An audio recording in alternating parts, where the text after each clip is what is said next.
go into my remarks right after that. So, first item is going to be remarks from the chairperson, self-acknowledgement, followed by acknowledgement of elected officials and community partners,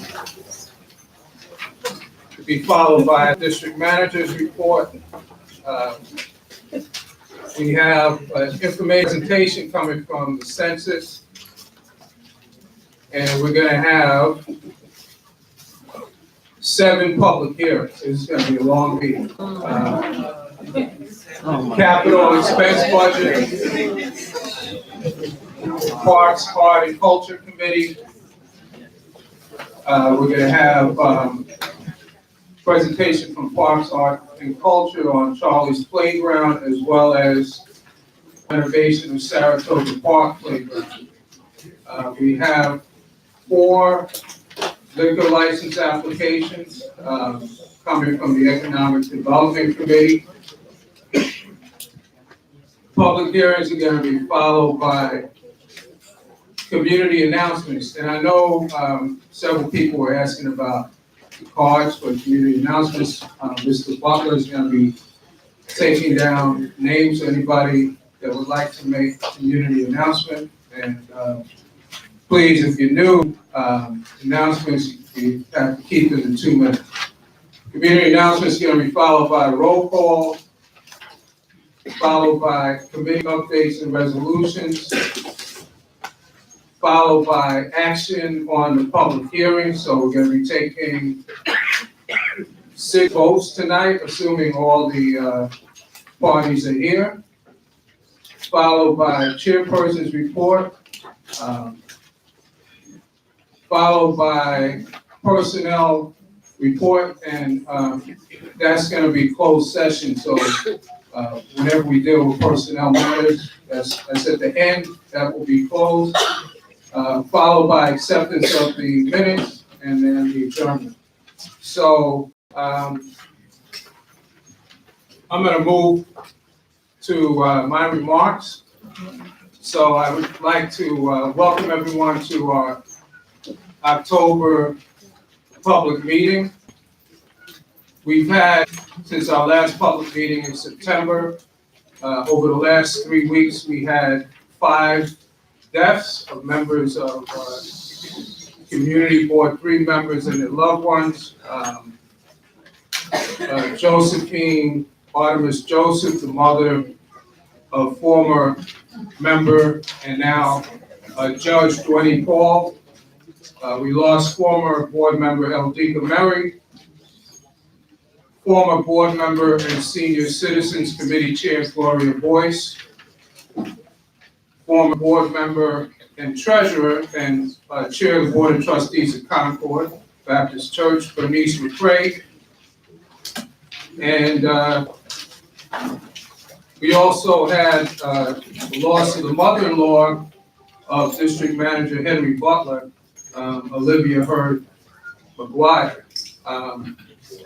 So her services have not taken place yet. The board members I emailed out this evening the arrangements, but for those who haven't had a chance to look at the email for members of the public, the wait for Olivia Hurd McGuire is going to be this Friday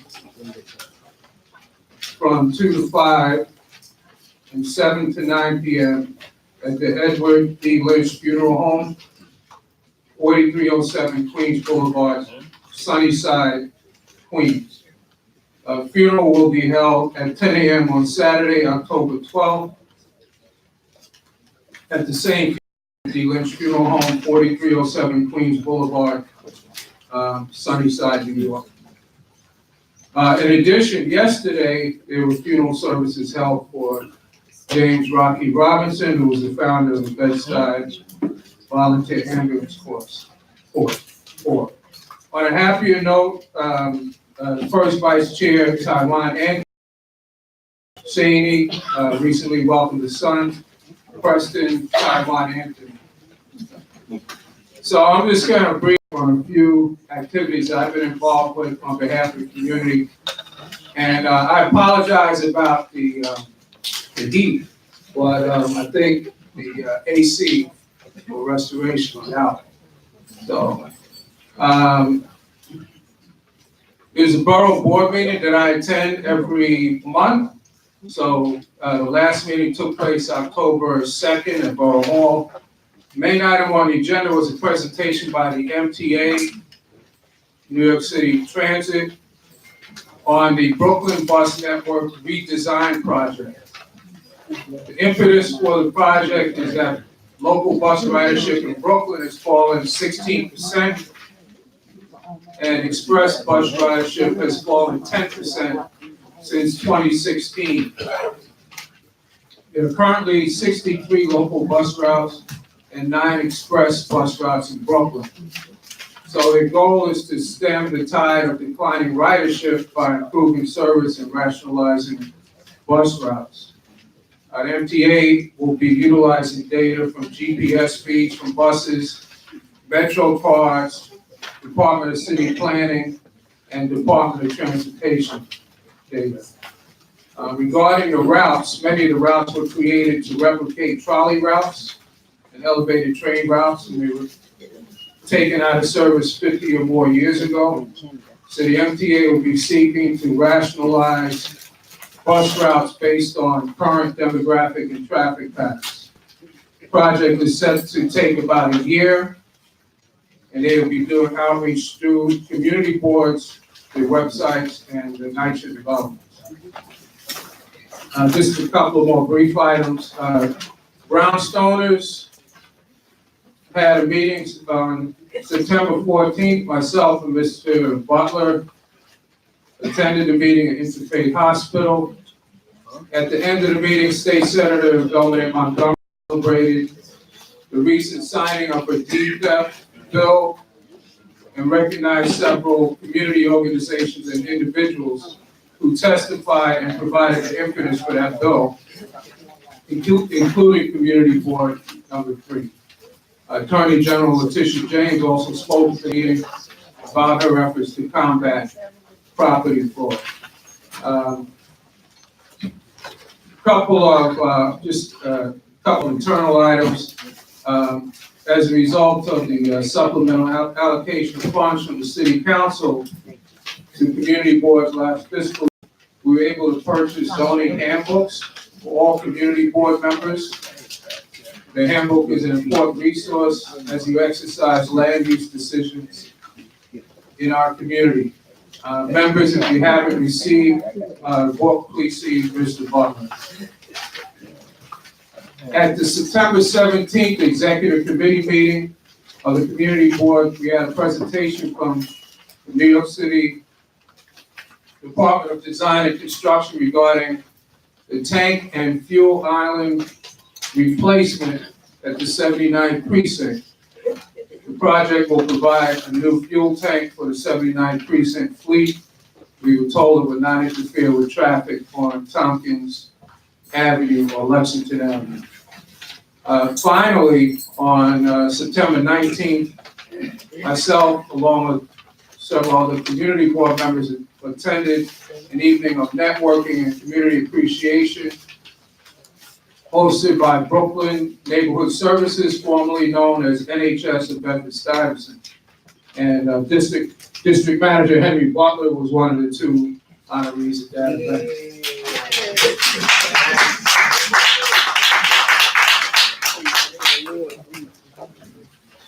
So we're going to move on to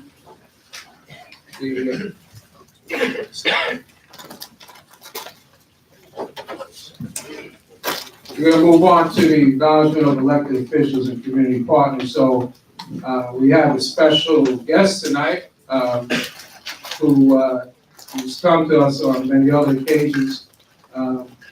That's Congressman Hakeem Jeffries. Yeah.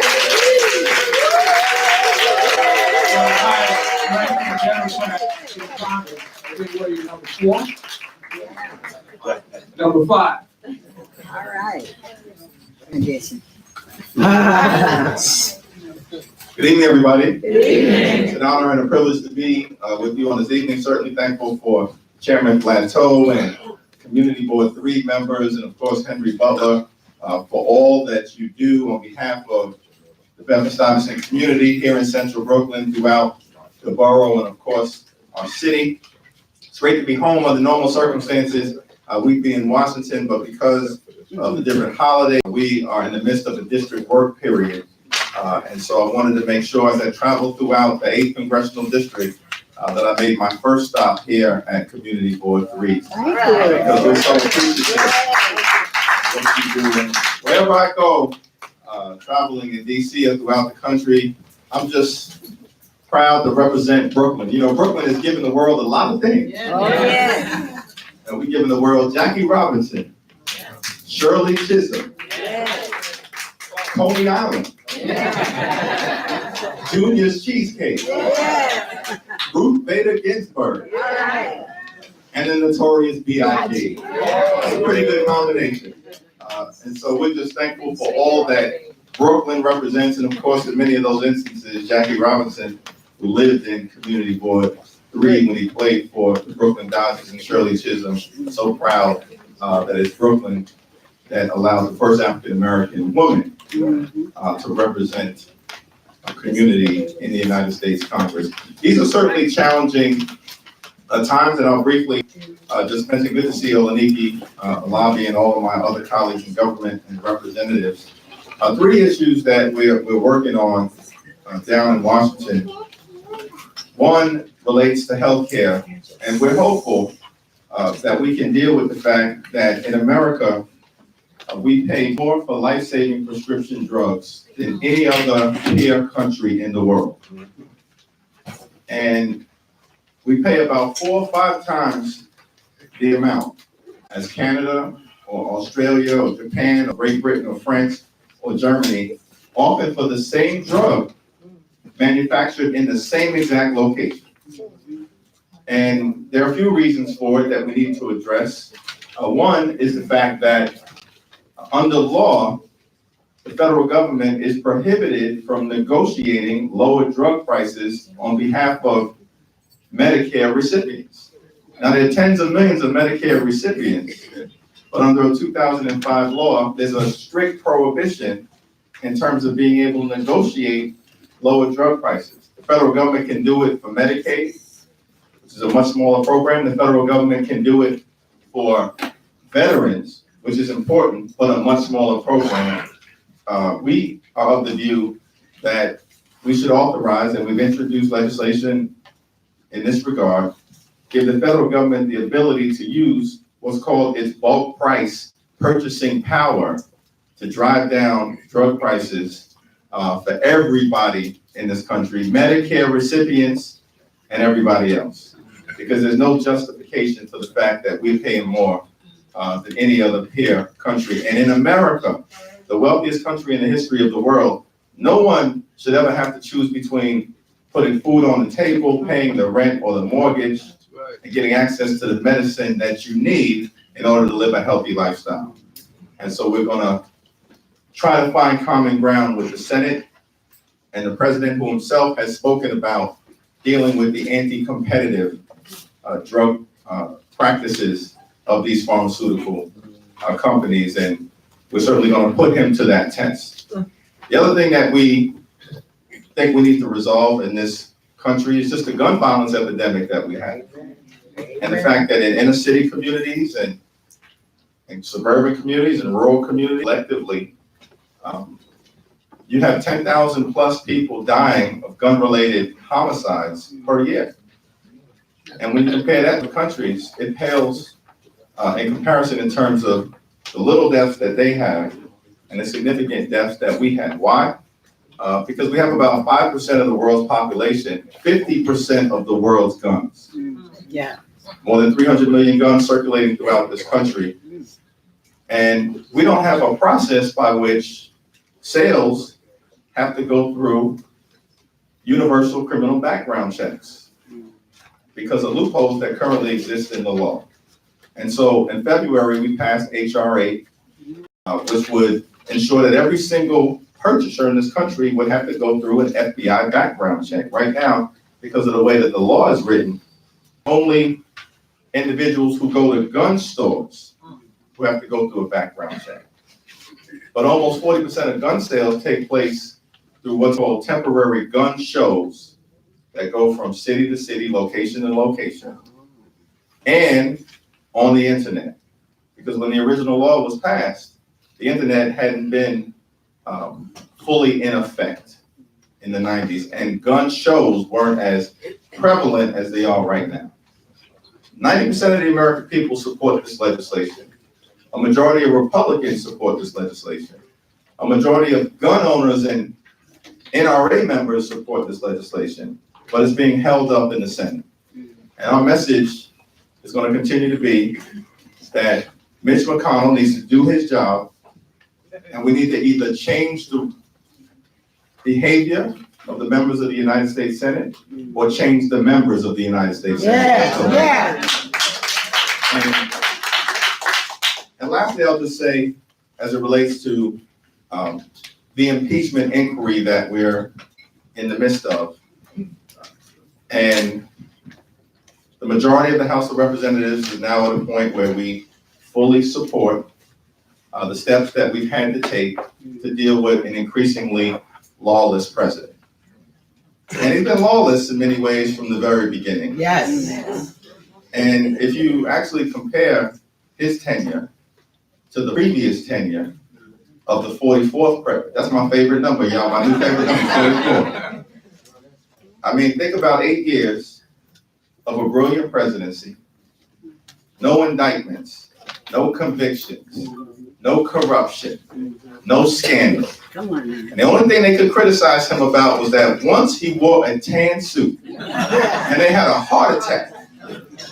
And yet we have a one-man crime wave being unleashed out in the country, That's right. out of 1600 Pennsylvania Avenue, and they're silent.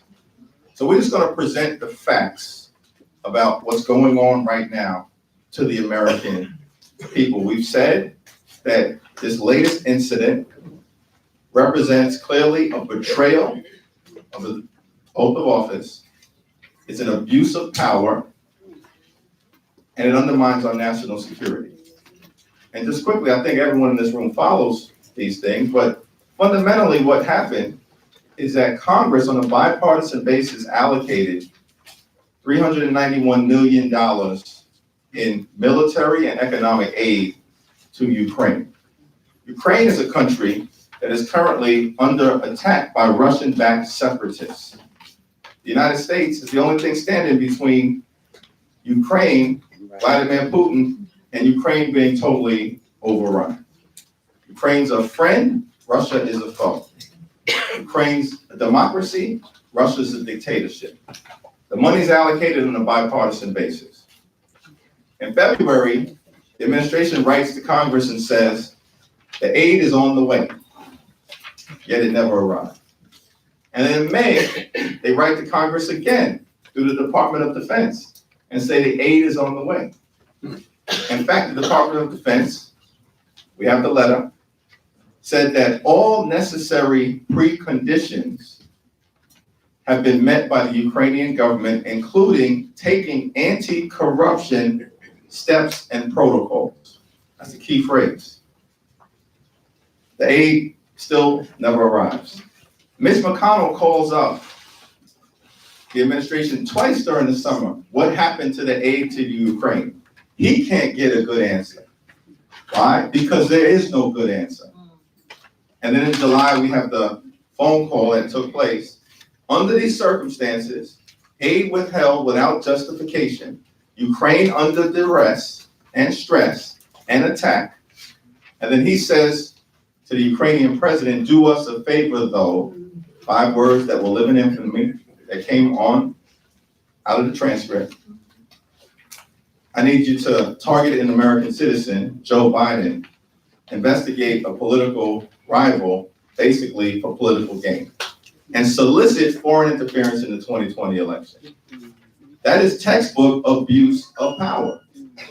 And his own administration, his own appointees in different ways have acknowledged this. All of that information will come to light. And so we're going to follow the facts, apply the law, be guided by the Constitution, present the story and information to the American people as it emerged. Speaker Pelosi has said this is going to happen sooner rather than later. It's going to happen expeditiously. And we're simply saying, listen, the House is a separate, I'll end on this, good to see Tremaine, right? The House is a separate and co-equal branch of government. We don't work for Donald Trump. We work for the American people. We have a constitutional responsibility to serve as a check and balance on an out-of-control executive branch. This president and executive branch are out of control. Yeah. And we're going to do our constitutional responsibility. That is not the Nancy Pelosi playbook or the House Democratic Caucus or Adam Schiff or Jerry Nadler or Hakeem Jeffries playbook. That is the James Madison playbook.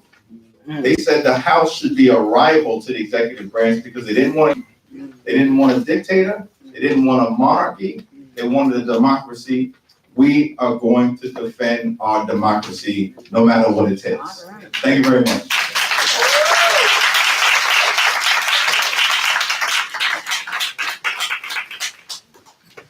Thank you, Congressman. So I'm going to call up in this order. We have a very long agenda, so please try to keep your remarks to 2 minutes.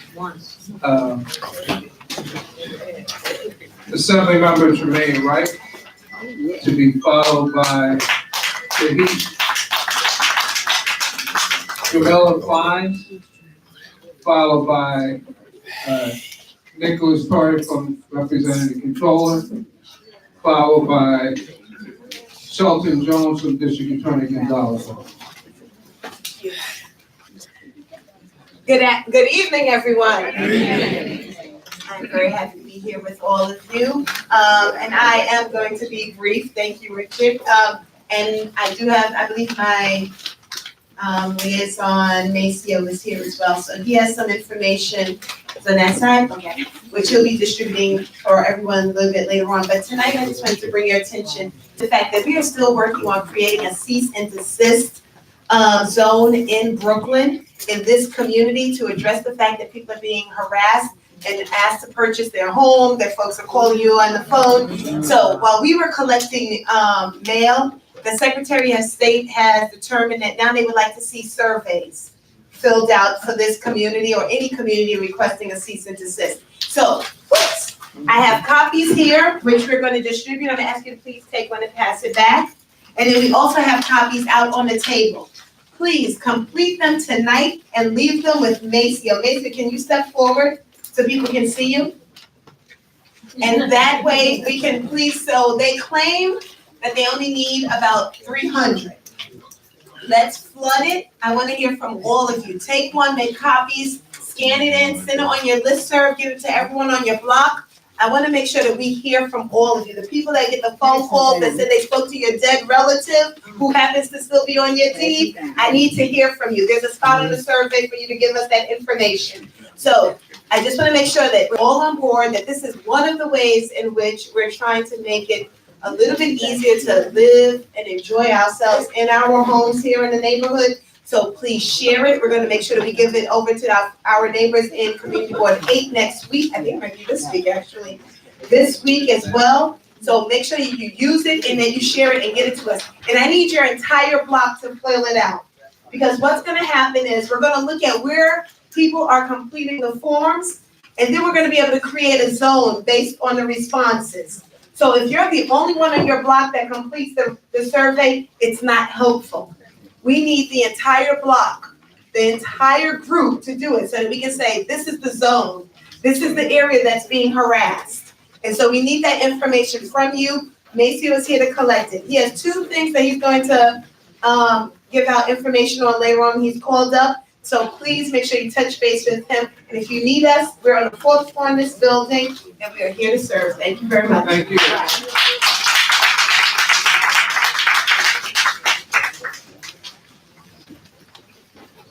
Is Tahisha Maynard here? Tahira, I'm sorry. And if the rest of the speakers can please line up so we can move quickly. Nicholas. Go on this side. Go on this side. Followed by Kim Robinson from Councilmember Samuel's office, followed by Jamila Fine from the mayor's office. Hi, good evening, everyone. You hear the mic, you stand there. Hi, good evening, everyone. My name is Tahira Maynard, and I'm here on behalf of Majority Leader Cumbo's office, Lori Cumbo's office. I just have a few quick updates. One of my updates is about census, but I know there's gonna be a census budget. Talking tonight. Oh, hello? Okay, sorry. My name is Tahira Maynard. I'm here from Majority Leader Cumbo's office. I have two quick updates. One is about census, but census is here, so I'm only going to say that census is hiring.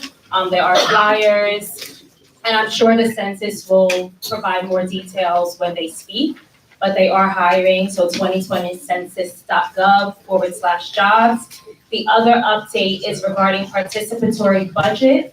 How many people in the room are familiar with what that is, participatory budget? So some of you are, but I'll just quickly, for the people who are not aware, highlight what that is. Participatory budget is certain council members can decide whether they want to allocate 1 million of their 5 million in capital funding towards the community making decisions as to how that 1 million is spent. So the deadline for submitting ideas for capital funding is this Friday, October 11th. You can go to the website, pbnyc.gov, that's the city council's website. From there, you can connect to the digital map online where you can submit ideas for anything that's capital funding. So schools, parks, infrastructure, those types of things in your community that you see work needs to be done. We welcome you to submit the ideas by the upcoming deadline. And this Thursday, the 35th district, we're having a session that gives you more information on participatory budget, and that information is on the flyer. Okay. And I'll have flyers for distribution. Thank you. Thank you.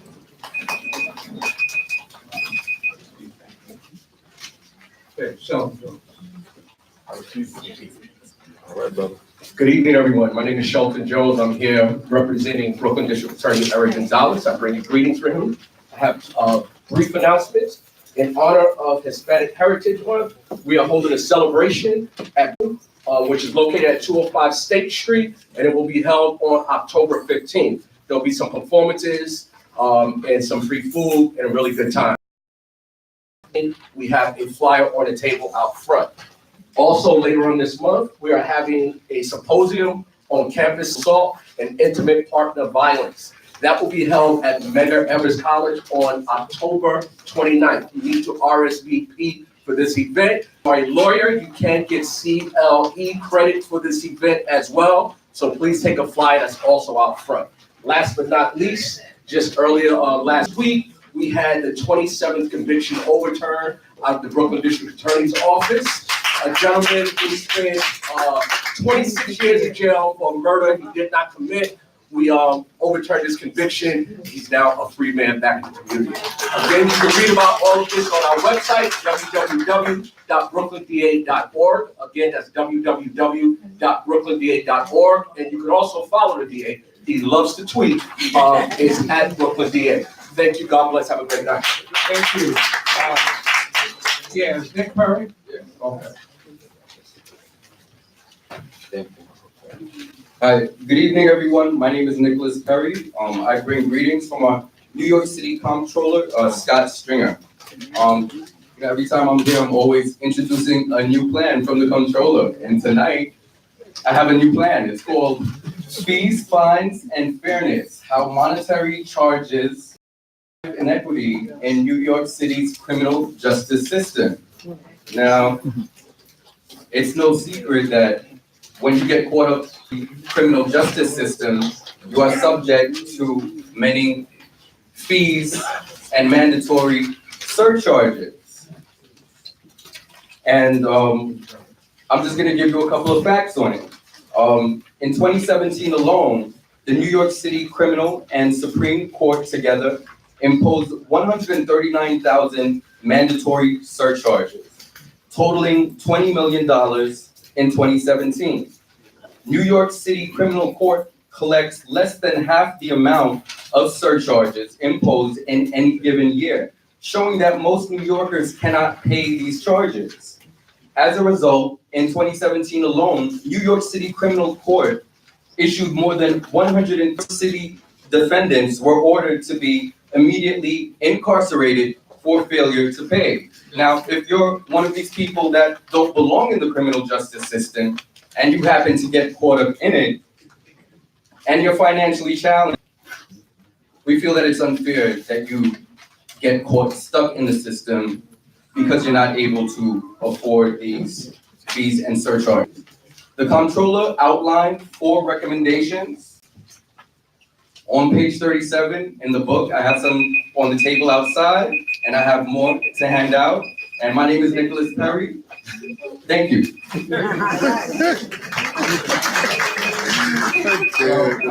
Bill 5, followed by Candace Stewart.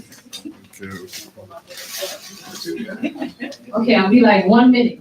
Yeah. So my name is Jamila Fine, Brooklyn Bar of New York, and I just have one announcement.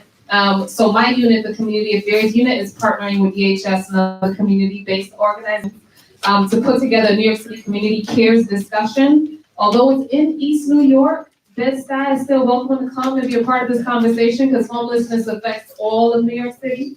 So you should see these flyers outside. If you don't, feel free to email me at jfynes, JFYN as in Nancy ES at cityhall.nyc.gov. Discussion is going to be on ways that we can help to prevent homelessness and even help assist those who are homeless, specifically through a faith-based lens, but all are welcome to participate.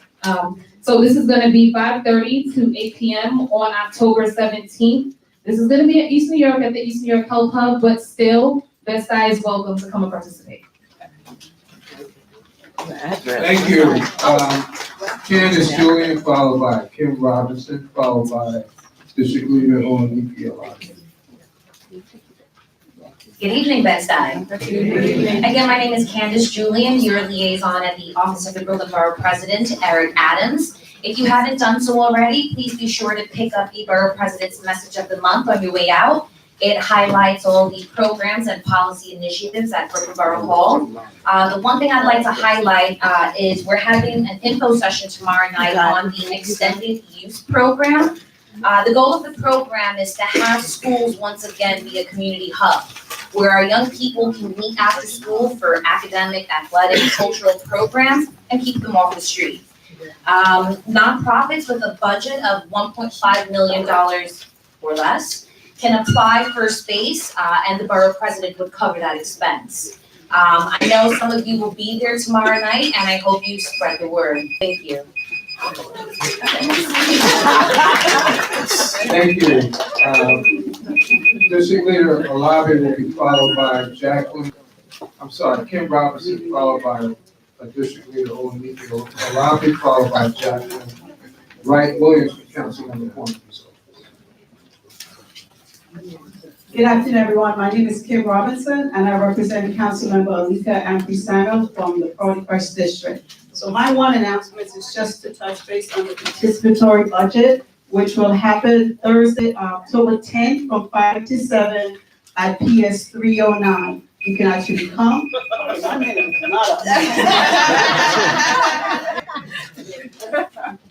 So for this district 3, it's actually happening at, again, PS 309 at 794 Rose Street, and that's from 5 to 7. And again, as my coworker mentioned earlier, you can also do it online. If anyone's not able to attend, you can just go to council.nyc.gov/pb. Again, ideas, everything is asked. If you're not able to make it in person, please, you can reach out to our office also at 718-953-3097. And again, my name is Kim Robinson. Have a good night. Thank you. Following Jacqueline Wright Williams from Councilmember Carnegie's office will be Mr. Lucian from the Senator's office. Good evening. November 5th is Election Day, and there will be 5 questions on the ballot. They are about ethics of government, the city budget, ULURP on the Universal Land Use Proposal, and elections and the Civilian Complaint Review Board. So you can go online to the New York City Board of Elections or the Charter Revision website and familiarize yourself with the questions, or you can bug your district manager, Henry Butler, who I'm sure he'll see one off, took it personal. He'll be very happy to apprise you of the questions. Lastly, I'm hosting a town hall meeting in connection with the Attorney General's office, Vanguard Independent Democratic Association, and Brown Memorial Baptist Church. Our public advocate is coming, Giovanni Williams. He wants to hear from you, so please come out Monday, October 21st. The flyers are outside on the table. The census will be there, the Brooklyn Navy Yard will be there, and the New York City Office for the Prevention of Hate Crimes. Look forward to seeing all of you. Have a great evening. Thank you. Following Mr. Lucian will be Greg Anderson from Bridge Street Development, followed by Detective Narcisse from the 81st Precinct. Good evening, everyone. My name is Jacqueline Wright Williams. I'm the office manager for Councilmember Robert D. Carnegie. I bring greetings on his behalf. I just wanted to let you all know that we now have a representative from the New York City Council whose expertise is dealing with issues around deed theft, deed fraud, and third-party transfers. He is in our office here within this building on Mondays and Tuesdays during the hours of 10 a.m. to 6 p.m. You're more than welcome to come in. He does do walk-ins, and if you'd like to schedule an appointment with him, you can call the office at 718-919-0740. In addition, we just wanted to let you all know that the council member is doing an Arts in Urban Planning and Development on Thursday, October 17th, and it will be held next door at the new dance center at the Restoration Plaza, and that is from 6 to 9 p.m. Everyone have a great evening. Thank you, Mr. Lucian. Good evening. My name is Lucian Allen. I'm the community liaison for Assemblyman Walter Mosley. Just have 3 events coming up that I want to share with you. First is the Walk with Walter Wednesdays. So these are opportunities for community members to be able to speak with the Assemblyman face to face out in the street. So there were 5 events that we had during the summer and coming to the fall. So we have 2 left. One is October 23rd. That's going to be at Fulton Street between St. Felix and Grand, and November 20th, from Myrtle between Washington Park and Plaza Avenue. To have flyers outside here. So this again opportunities for you to be able to speak one-on-one with the Assemblyman and voice any concerns that you might have with them. Second, we have a rent regulation and decriminalization town hall. This is going to be on Wednesday, October 23rd. From 6 to 8. It's going to be at Medgar Evers College at the Edison O. Jackson Auditorium, 1638 Bedford Avenue. This is going to be a partnership with Woman Yvette Clark, Senator Zelma Myrie, and Council Majority Leader Lori Cumberland. So again, these are issues that you have interest in, you'd like to hear more about. Definitely hope that you come and show up for that. Lastly, we have The Grass is Greener. It's a film showing the history and criminalization of cannabis. So this is going to be held at the New York Public Library, the Bedford branch, at 496 Franklin Avenue, October 30th from 6 to 8. So again, the Assemblyman has been working on the MRTA, which is the Marijuana Regulation and Taxation Act. So there's efforts to legalize marijuana, not for the public use of recreational, but decriminalization and taxation. So thank you. Come check out the agency. Thank you.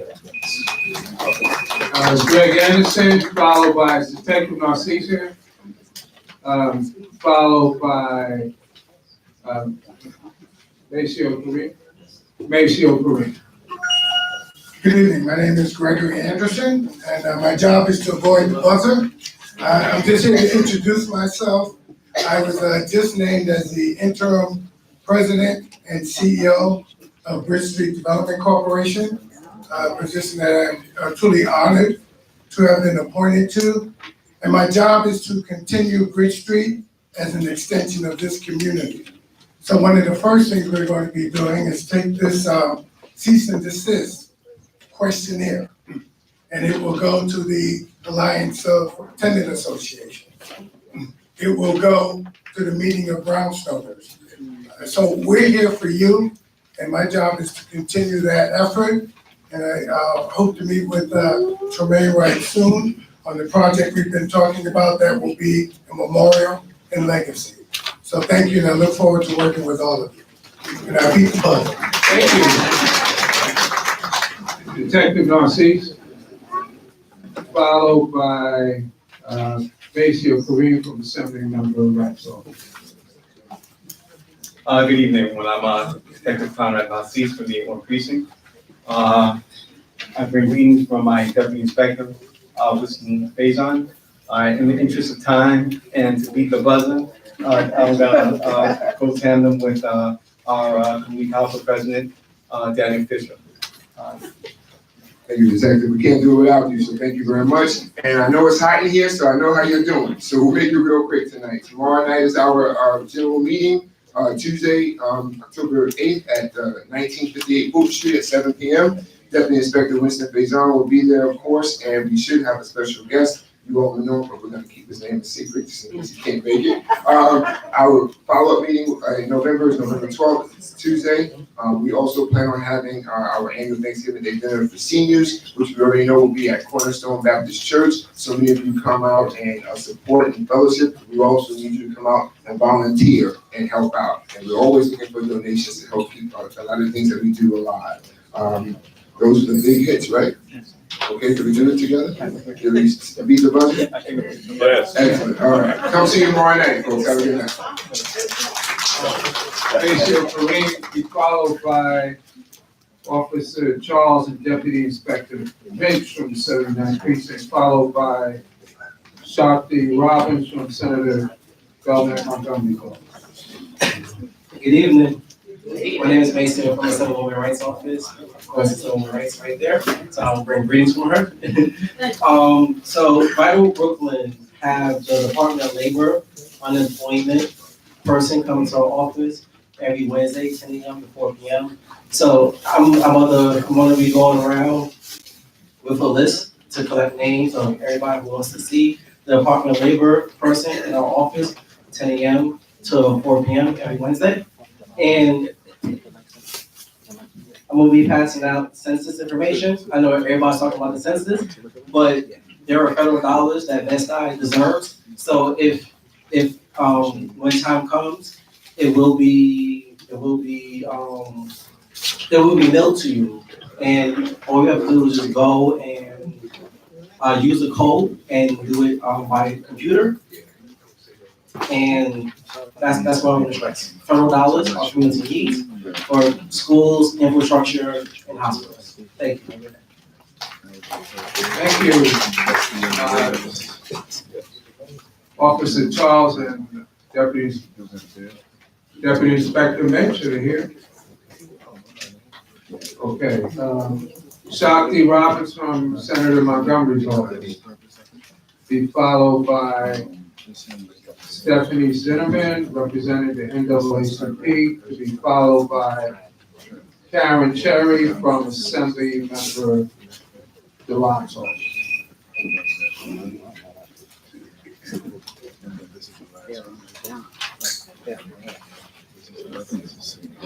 Good evening, everyone. My name is Shakti from Senator Montgomery's office. Very quickly, I know Mr. Bledsoe mentioned the bus network redesign. We put together a really quick info graph on it. We have a list of all of the public input meetings that they're hosting. It's outside. I also have some extras. And also, this will be our first chance to vote early this year. We passed a lot of voting reforms. So we have a frequently asked questions. You will be able to vote early starting October 26th until November 3rd. So we laid out what the process looks like and any questions you might have, and also how to find your early voting site. Thank you. Thank you. Is Stephanie Zinnerman here? Followed by Karen Cherry from Senator DeLon's. Good evening, everyone. I'm reporting to you today as Chair of City Engagement for the Brooklyn NAACP. I have two quick reports. One is on early voting, which you just heard about, and the other is on Census 2020. So for early voting this year, we have partnered with 3 churches in the area: Friendship Baptist Church, Mount Lebanon, Baptist Church and Antioch Baptist Church. Give it up for the Baptists. We are going to be transporting people to the polls on the 27th of October, and then again on November 3rd, but more importantly, we're gonna be posted up at those locations, giving people early voting information, talking about the ballot initiatives, talking about elections in 2020. So if you need information, if you wanna get involved, you wanna do some justice work and some equity work in the world, please come out on those 2 early voting days, which are on the 27th and November 3rd. I have these cards in 4 different languages. If you all work with an organization and you want early voting materials, please see me. We have posters and we have multilingual language. We need to get this information out. A lot of us fought, went back and forth to Albany all year long to make sure that we want to be able to utilize it. Okay, so we want, if you are going to be out of town, remember you could do no excuse absentee voting as well, okay? Very good. Other thing is, I'm very proud to say that the NAACP was selected to be one of 18 organizations to do census outreach. And so we will be hosting a census outreach training institute on October 22nd. So if you have young people or middle-aged people or seniors or retired who would like to receive a stipend to do outreach in their neighborhoods, please see me later on. Thank you very much. Thank you. Karen Cherry, and the final speaker after Karen Cherry will be Thais Aline Bob from the Bedford. Good evening, I bring you greetings on behalf of the Assemblyman Eric Delon. I second everything all the members said. Have a good night. Just want to go on tape, sounds. Thank you. Short but sweet. Thais Aline Bob. Hello and good evening, everyone. My name, as he said, is Thais Aline Bob. I am a member of District 20K1 Lions of Brooklyn and Queens, New York. I greet you on behalf of our district governor, Deborah Harrison. I am here to let you know that there is help in your community. You may know a deserving student that doesn't have money for books for college. There's a Lions Club in your area that may be able to help. There may be a senior that is in need of assistance. There's a Lions Club in your area that may be in need of help. Maybe there's a park in your area that needs some help, planting trees or painting or just beautifying it. There's a Lions Club in your area that may be able to help you. That's what Lions do. We serve, and there are 1.5 million Lions all over the United States of America. But here in Bed-Stuy, just so that you know, you have the Bed-Stuy Lions Club, whom Robert Carnegie is actually an honorary member of. So there's a Lions Club right here in your neighborhood that may be able to assist you. We are working class community members. We're not rich. We're just regular Joe Schmoes, just like you, members of the community that do service to help those in need, the less fortunate, hungry families, Thanksgiving baskets. Many Lions Clubs are preparing Thanksgiving baskets right now as we speak. Children in need. We do Christmas, Toys for Tots, where we give Christmas gifts to children, homeless shelters, and things of that nature. So that's what Lions do. Whenever you see this logo, some of you may have seen it, and you wonder what that is. That's a nonprofit service organization that helps the less fortunate. If you want to become a member and just want general information, I do have business cards on me today, and I'll be more than happy to come and speak with you and share some more information. But in lieu of time, I'm going to end it there. We serve. Thank you. Ms. Penn, are you looking for a seat? No, we've got 5 members in here, so I'm just working it. Okay, because we still have a couple of seats. We were just joined by District Leader Darlene Mealy, and she will be the final speaker under elected officials and community health. Good evening, everyone. Good evening. Good evening, everyone. Good evening. I'm Honorable Darlene Mealy of the 55th Assembly District. I just want to thank the Community Board 3, Mr. Flattoe, for coming to the funeral of Miss Eldika Murray. She was my counterpart. You can say when I ran for office, She was about 70-something, and she was my body person. When I mean wherever I went, she went. And it wasn't any young people, it was the older people who took care of me. So when she passed away, 87 years old, it was like a mother to me that passed. And I thank you all for your well wishes. I just want to thank everyone. I did a marathon this Saturday for domestic violence. How many of you know love should never hurt? Now, wait a minute, that was so weak. How many of you know that love should never hurt? Come on now, we did domestic violence and human trafficking.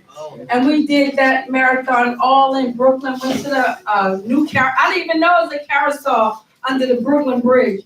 But we marched over there and it was a good thing. And I want you to know that, I'm very quick, thank you, Board. We have now advisory board on October 19th at 1757 Union Street in regards to, are you prepared when you're gone? Do you have a will? Do you know who your jury will go to? I do.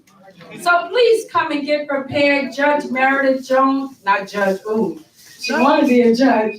She ran to be a judge and she did not win, but she's a lawyer. She will be doing our big session on being generational wealth and how to prepare for a will. So please come out. That's from 11 to 1:30 at 1757 Union Street.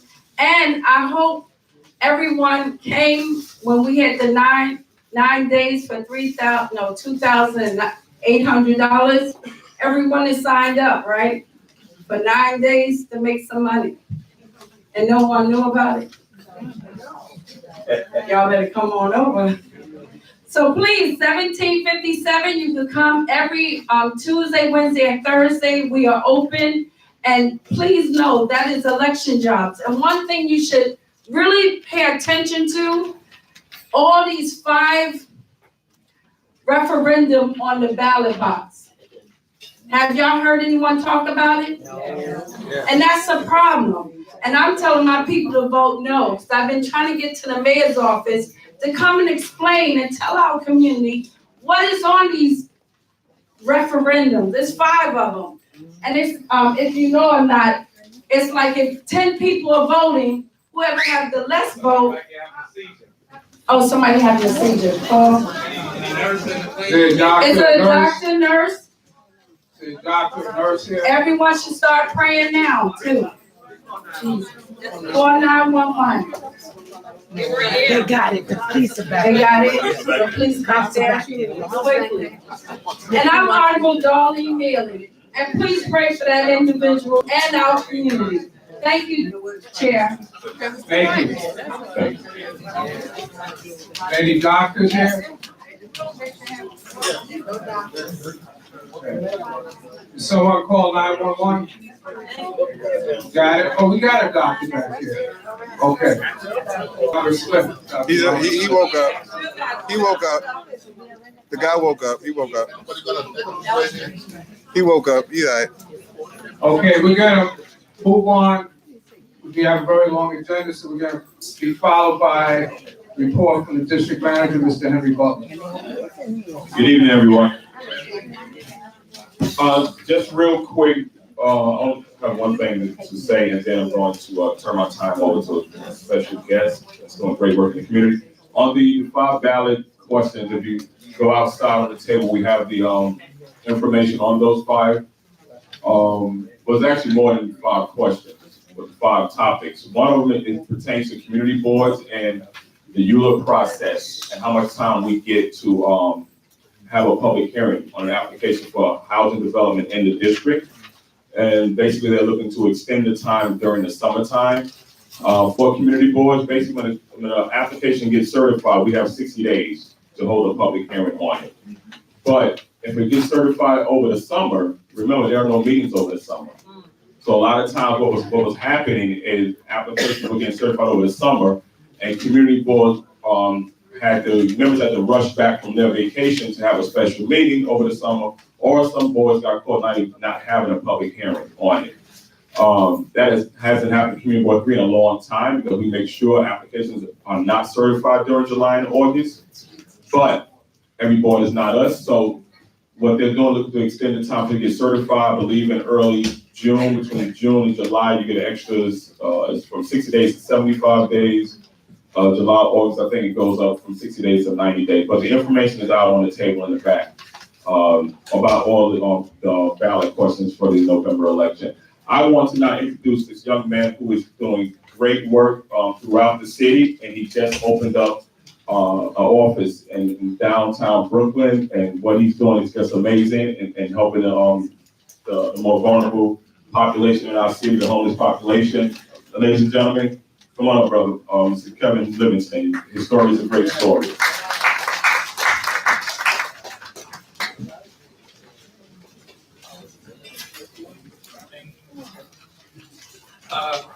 Good morning, good afternoon, good evening, good night. I'm so sorry, I had a long day, y'all. So, my name is Kevin Livingston. I'm the president of an organization called 100 Suits for 100 Men. Talking to the mic, brother. Okay, sorry. The mic in? No, seriously? All right, no doubt. All right, cool. Can everybody hear me? All right, cool. So I'm the president of an organization called 100 Suits for 100 Men. What we do is we provide suits for men going on job interviews. We have 3 locations in New York City. We have one in Jamaica, Queens. We have one in Harlem, 125th Street. And with our newest boutique, which is one in downtown Brooklyn, called the Kenneth P. Thompson Boutique. It was named after a great man, and we look forward to continuing his legacy in there. The difference with the Kenneth P. Thompson Boutique is that the men who we service in there are all returning citizens. We opened our office September 10th and went right to work.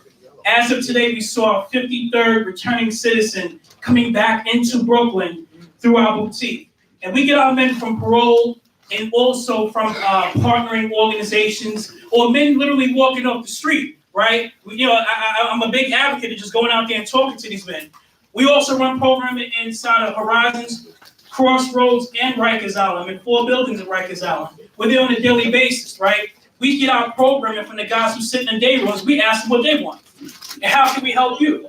And so that is a backdrop of 100 Suits. If you have a young man that you in your community that you know that can use that extra push, send them on down to us, right? We have mentors, we have workshops for everybody that we can help these young men get on the right path. I'm really passionate about it. You can catch me. You can always catch me amongst the people more than you can catch me inside of my office, right?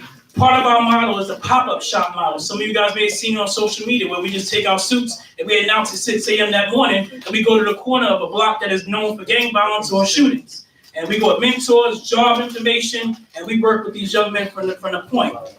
95% of my staff are full of young men who I've worked with inside of the day room on Rikers Island, right? And so this is the organization that we're about. I'm not here for fluff talk. If you have somebody that's ready to make that first step, we're going to work with them. Let's do it. Thank you, Mr. Livingston. And for those of you who were here at the September meeting, District Attorney Gonzalez mentioned his program when he spoke at our last meeting. So he's doing great work. Donations, like you want people Yes. to donate suits? So if you guys are interested in donating suits, if you're interested in mentoring, listen, I ain't gonna lie to you. I have over 6,000 suits on hand. I don't need any more suits. What I can use is people who have skill sets that come help me help our community, right? So if you have a skill set in terms of administration, you have a skill set in terms of creative arts and creative writing, you have a skill set in terms of being a manager somewhere, come down to our office. We can foster our community with the skill sets that we have alone. So I ask that you can take my number, 646-618-9797. 646-618-9797. I'm not saying we don't take suits. We have enough suits. I need more mentors because these guys are coming in and going right back in at the same breath. And I can use your help. Thank you, Mr. Livingston. Thank you. Thank you for the work you're doing in the community. We're going to move on our agenda. So our first informational presentation is coming from the newly formed Census Committee. Mr. Butler will say a little bit more about that after the presentation. So there's actually a typo on the agenda. presentation is going to be given by James C. Tillman, who is Census Center. Mr. Tillman. Good evening, everyone. I was just warned that I only have 5 minutes for a 40-minute presentation, so forgive me. As you know, the census is really the largest statistical gathering agency in America. Basically, that's what we do. We gather statistics. Clearly, we do a number of surveys through the course of the year, 130 to be exact. So the decennial is only every 10 years. Yes, someone mentioned you will get a form in the mail. Everyone in America, all 330 million people that live in America will receive a form. That form will simply say, how would you like to complete your census form? Traditionally, we've always done it by paper and mail. This time we're adding computers. Once you say you want to do it by computer, you send that form to us. We tell you what line or what website to go on to fill your census form out. Only 10 questions, takes 5 minutes, if not less. The other one is by phone. A lot of people want to do their census form by phone. Fine. You send that form in, we send it back to you with a secured line and a number. You call that number and you will do your census form online. Someone will be on the other end to help you through that process. You know, everybody says that we are mandated constitutionally by the United States to do the census every 10 years. It only says to count everyone living in America every 10 years. That's really our goal. We have to count everyone. In 2010, we undercounted children 5 and under because parents did not put them on a census form. So when your schools and your daycares are overcrowded, it's because we didn't know those kids existed. That's why. And then on top of that, we also, black men between the ages of 18 and 29 were not counted either. So we gotta be a little bit more conscious, you know, we gotta be a little bit more aware that we have to count everybody in our household. If you live in NYCHA and you have 10 people living in that household, but only 1 person on that lease, put those 10 people down. Oh, my God. It will not go to any other agency. We do not share any information with anyone else in the federal government, be it immigration or any other agency. We just don't share that because we can't. For example, anyone who shares any information that comes out like that, such as myself, I can go to jail for 5 years, federal prison, and I'll also be placed with a $250,000 fine. So we really don't want to have that kind of problem. You know, all our goal is simply this, is that to motivate people to respond to the census, to establish where to count, and more importantly, to count the population and submit those numbers to the federal government. That's all we're going to do. So we're asking everybody to join us in this count. Last time, I think Brooklyn is probably the 3rd largest city in America. The 3rd largest, following Los Angeles, then Chicago, then Brooklyn. Not New York City. I said Brooklyn. There are 2.8 million people living in Brooklyn. There is no reason why we should not have our fair share of those dollars. $675 billion will pour down from the federal government once we're counted. Could you imagine, just take 2 seconds and think about the fact, how much of that money would we get? Quite a bit of it. Quite a bit of it, if we counted ourselves. In 2010, only 33% of Brooklynites responded. 40% New York, general. 33% of us counted ourselves. So you can imagine, you do the math. You can imagine how much money we lost because of that count in 2010. You know, there are jobs available. We opened our first office on Myrtle Avenue between Broadway and Lewis. We are hiring there. That's the old Social Security building. We took it over and we took over the buildings next door to it. So we have a lot of jobs in those offices that we haven't filled up yet. So we're looking for clerks. We're looking for managers. We're looking for supervisors. We're looking for enumerators, those people that go knock at your door and we pay them $25 an hour. We're looking for those folks too. Anyone in need of a job should go on 2020census.gov/jobs. 2020 Census, if you know somebody who's looking for work, 2020census.gov/jobs. I have the forms in the back for you as well. And there's also another website which people are not telling others about. That's USA Jobs. That's the federal portal. We have hundreds and hundreds, if not thousands of jobs on that portal. You just go on there, you open it up, you'll see probably about 15 or 20 pages of jobs. Every day it changes. Every day it changes. We're looking to fill those jobs. And those are jobs that are paying, $50,000 to $115,000 a year. So we're asking people to look at that. I know my time is running out, but you know, we're hoping to make sure that one thing we do is to make people aware of that you can count and eat in these 3 different ways traditionally. The census really, like I said earlier, only collects the data. Every 72 years, that data is released. I'm an 8th generation African American. I can date my family back to the 1700s, to be exact, 1730. So those documents, all the census did for my family was confirm all that we already knew. Just confirm.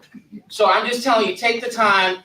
People are using it when it comes to Ancestry.com. They're using it to research their family history before their family years that they celebrate. But it's really, really critical and important because of money. And more importantly, the other thing is the redistricting. You know the congressional seats. In 1950, we had 45 Congress people representing the state of New York. Can anyone take a guess how many we have now? 27. There you go. With the possibility of losing 2 more. Doesn't make any sense. We need more people fighting for us in Washington than we need less. So I'm asking everyone to take the time to do that. The only thing that the census is going to ask you are what I call non-invasive questions. And those are like your name, your date of birth, how many people live with you, that kind of stuff. It's general stuff, but it's only 10 questions. You know that the federal government the Supreme Court took the question out when it came to citizenship. We no longer have that problem. There's my 5 minutes. But we also have what we call 12 non-English speaking languages. That's Portuguese, Chinese, Russian, Korean, Polish, Vietnamese, Japanese, French, Haitian Creole, just to name a few. Those are going to be languages, but you know, in Queens, for example, they speak more than a couple hundred languages there. So we'll have 59 on top of that. So when you call, I speak Bubi, I speak Fang, and I speak Spanish because I was a Peace Corps volunteer in West Africa. So I know how to speak those languages. So if they need me, they'll call me and tell me, can you translate? And I speak a little bit of Tree. So that's Ghanaian. But I'm just telling you that really, whatever participation that you can give us, whatever job you can give us, remember I got to do this in 5 minutes and it's a 40-minute presentation. Whatever you can do. If you know somebody in Alabama that's looking for jobs, we have jobs. Anywhere in the station. For a few minutes? Yes. Okay, so. Anyway, so I was almost done. So we know that it's hard. We know it's a hard thing to do. We know that housing is a huge issue in Brooklyn, and we have to really make sure that we're counted to get that money. Thank you so much. Thank you. And if you have any questions, Mr. Chairman will be here. Please sit on the side. Before we have a very brief announcement before we get to the public hearing. So Donna Smallwood, the dance group. Good evening, everyone. Thank you for having me. I know it's warm. I'll be quick. My name is Dwana Smallwood. I'm the founder of the Dwana Small Performing Arts Center. We have a 4,000 square foot dance space on Lexington Avenue in Brooklyn, serving our bedside children, youth, and now seniors. Please come out, follow us on DSPAC Brooklyn, also on Dwana Small Performing Arts Center on Facebook. Our number is 718-443-9800, but I have some amazing news. Aetna, the insurance company, Voices of Health, they've created a competition where health organizations and nonprofits around the country are awarded $20,000 and $10,000 awards based on votes that we get. We are the first arts organization to ever be nominated and considered to be part of the health and the experience of people. So I'm asking that everyone vote for DSPAC. You can go on Aetna Voices of Health website, or you can text tonight. I can tell you, if you pull out your phone, you can vote, and we can have like 100 votes tonight. Oh my God, give me 30 seconds. I gotta open up the number. I'm so sorry. The number is, and there are no charges to this cell phone charge. I'm actually a former Alvin Ailey American Dance Theater dancer for 12 years and the director and creator of the dance program at the Oprah Winfrey Leadership Academy. So when I say that your children are getting the best opportunities they can in Bed-Stuy, I mean it. So a vote for us is a vote for mental health, emotional health, physical health, but most importantly, the health of our children. The number is, you should dial, oh my God, I found it, then I lost it. Don't lose me, please. I'm coming. 646. Oh, there you go. Thank you. 760-6090. Once you put that number in, all you have to do is all caps. Could you repeat that stuff? It's 646-760-6090. And you put all caps in the message DSPAC, and you have just voted for the arts. Do this every day for the next 8 days, and we'll spend $20,000 to provide scholarships. Thank you. So, yeah. And I don't think y'all heard what she said. She said she's a former dancer for Alvin Haley, and she opened the dance. And she opened up the dance school for Oprah Winfrey in South Africa. Yes. Give it up. Principal dancer for Alvin Haley. They have principal dancer. Matter of fact, aren't you the famous one on the poster? On the poster? That's it. Go find that poster, that Alvin Haley poster. Sister that's doing something amazing on that poster. Real quick. The committee was we formed the census committee, so those who are interested in being on the census committee for CB3, just see me before you leave the meeting. We haven't come up with a date yet for when our first meeting will take place, but if you're interested in serving on the census committee for Committee Board 3, just come and see me. Also, anybody want to do community announcements? I will be walking around taking down your name for the community announcements portion of the meeting. Okay, we're gonna move on to our public hearings. First public hearing is gonna be on the capital and expense budget, and the presenters are gonna be Anthony Busaret and TJ Wilson, the two budget coordinators for Community Board 3. Okay, we're gonna make this very brief. We have the sheets, fill them out tonight. Leave them for us tonight. I'll be circulating on this side of the room. We have also a link, a survey link that can be, okay, the link title should be up. We need you guys to please fill these things out and give it to us, because right now we have two surveys. And I'm sure there are more than two people that have interest in the capital budget. Take it over, Anthony. Just some of the details, this is for the budget year that starts next July. We have to submit the budget request by the end of this month.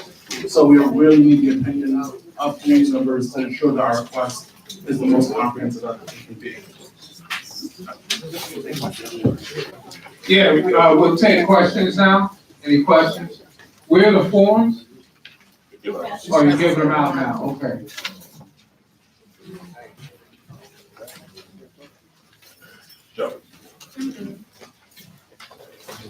So this is part of the process for how we establish what our priorities are for expense items as well as capital items in the city budget. So this is one of the more important things that we do as a community board. It's also mandated by the city charter that we provide input. So please take these surveys seriously. I guess the two budget coordinators will be collecting them. Any questions? So just for one of the things that we recently got funded was the capital project, was the sanitation garage for CB3. That was funded last year, and the city finally got access to the land, so they've actually started construction.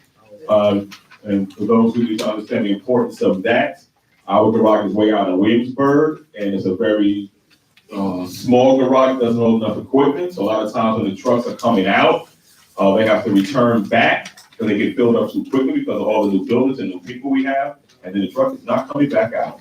And that's one of the reasons why garbage is sitting out there for 2 and 3 days. So just keep that in mind. It's a capital project, so which means it costs $135,000 and will take 3 to 5 years to complete. We will have them presented in the next couple of months to give an update on the project. And that particular project that Mr. Butler mentioned, the sanitation garage, is approximately $200 million project. Okay. So you finished? You finished with your presentation? Yeah. We're gonna move Room to collect them, so just. So, again, if the two budget coordinators raise your hand, they're gonna be walking around collecting the, surveys. We're gonna move on to our next public hearing. Second public hearing is coming from the Parks, Art and Culture Committee. The introduction to this item will be given by the chair of the committee, Mr. Marion Little. Good evening, everyone. How y'all doing tonight? We have two public hearings concerning parks in our community. Most of you might be aware there's a lot of parks being under capital projects and renovations. And we may add two more to the list for 2020. They come to give you information on what they propose for two playgrounds in our community. One is Charlie's Playground, Charlie's Park, and Saratoga Park. Is Parks Department here? Okay, great. I thought Barnes was. Okay, we'll have the first one on the agenda is presentation by New York City Parks Department, Department of Parks and Recreation, renovation of Charlie's Playground. Can I put it on?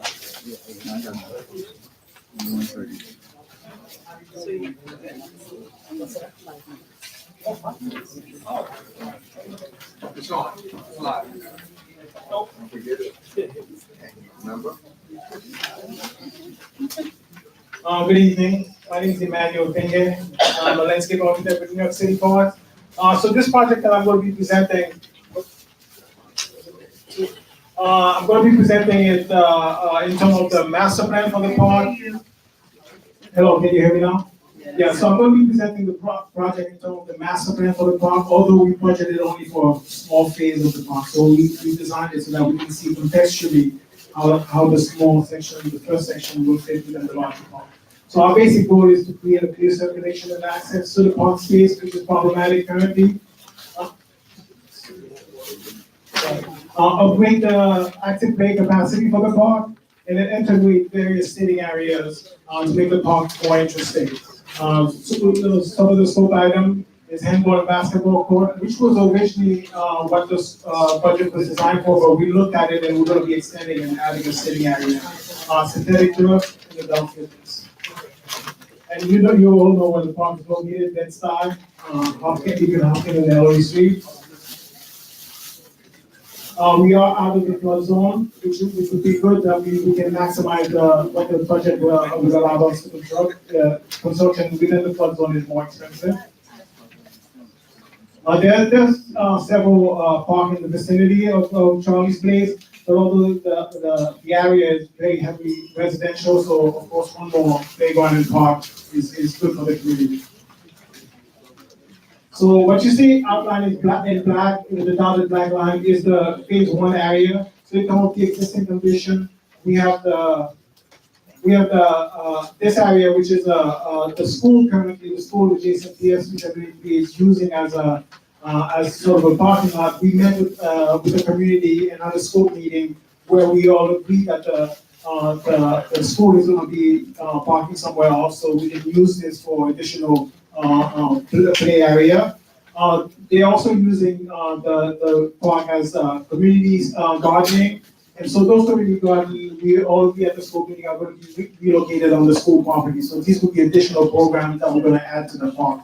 So again, like the playground is not part of the budget. It's not part of the budget. It's existing and will remain as is. And so this area outlined is what's going to be the new project. The park, if I may explain, there's currently an easement. Before this park became a park, there used to be a street running across through it. That street has DEP sewer lines running underneath it. So we have to keep an easement, which means that we can't put trees along that area. So the design will take into account that this is an easement to accommodate DEP access in the future. The sidewalk and the galleries are in good condition, so we will not be redoing them along Hopkins. And also on the gallery, so even if you see a lot of weeds, the sidewalk itself, the concrete is in good condition. So we are maintaining the sidewalk of both gallery and Hopkins. Again, like I said, the community garden, which was blocking access and view, is going to be relocated. The mural, which you see against the school, is a nice feature of the park, so we're gonna highlight it in the master planning, asset, the process.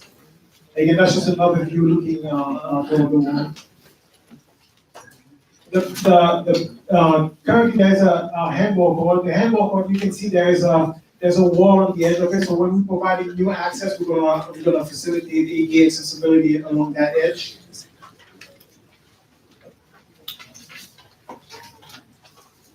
Okay, so in terms of the concept, basically we're gonna be designing the park where you have a central spine that will serve as a seating area and distribute people across from all the different spaces in the park.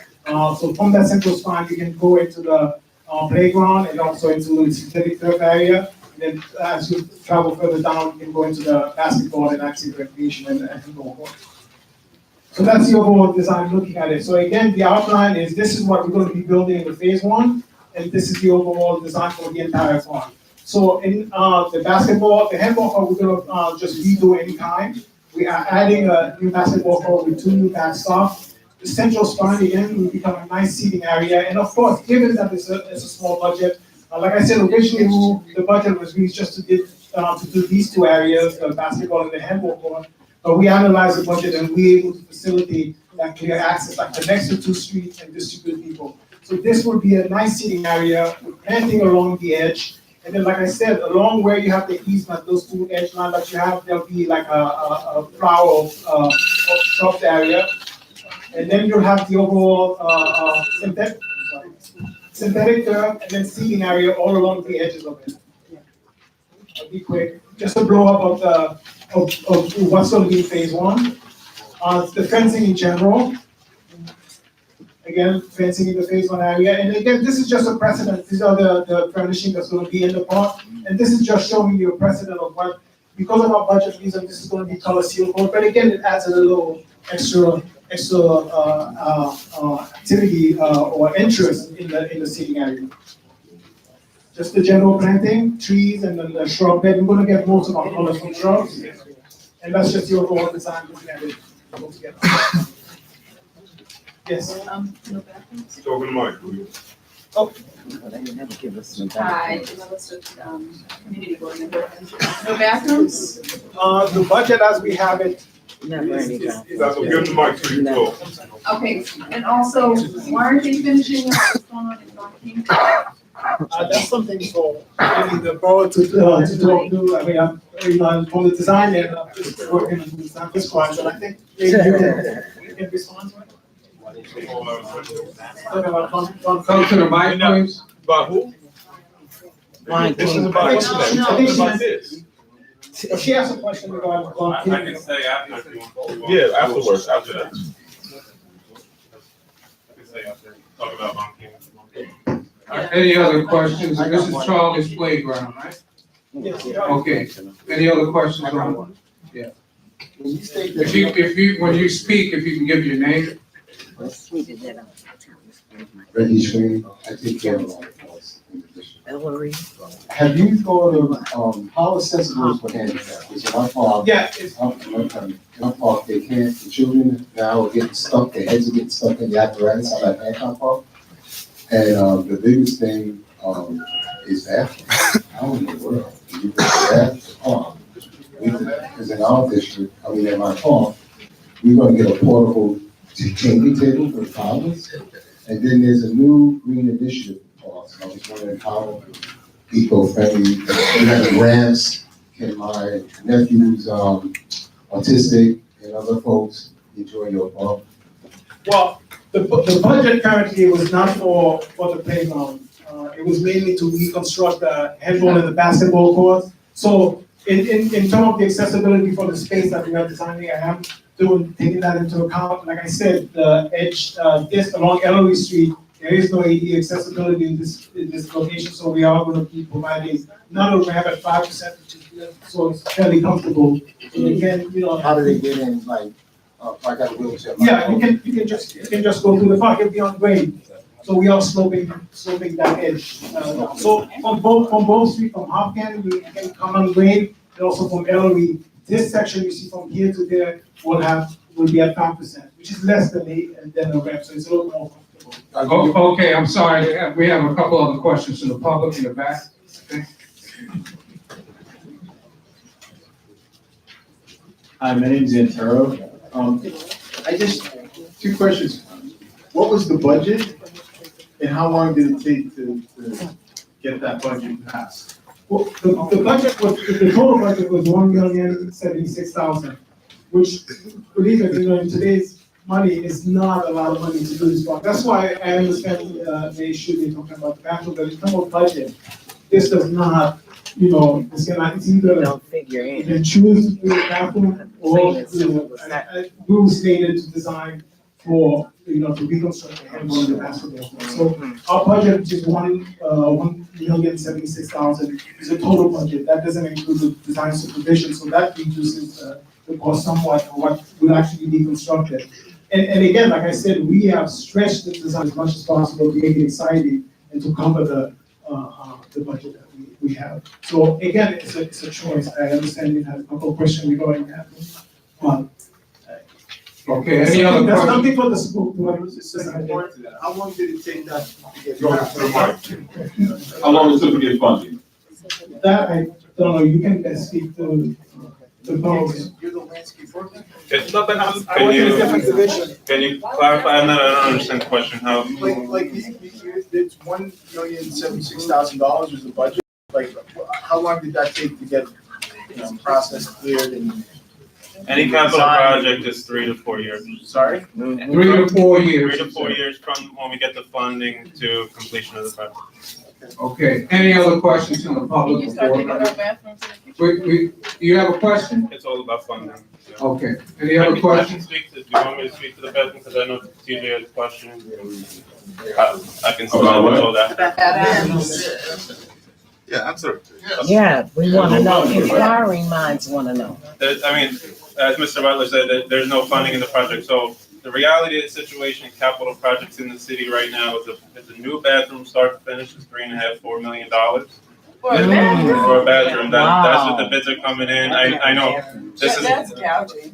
No, it's ridiculous, and we totally agree. But so the situation here is we have $1.5 million for the first phase.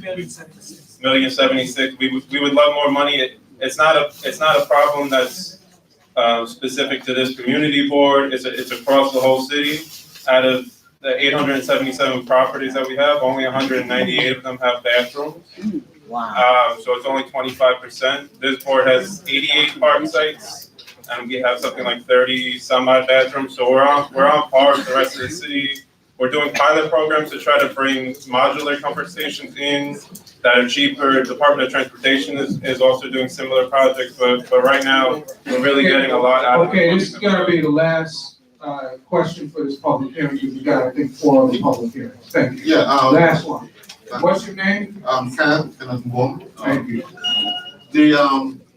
You said, is it still gonna be that expensive because you have pipes already running through that park? So putting a bathroom there is not gonna be.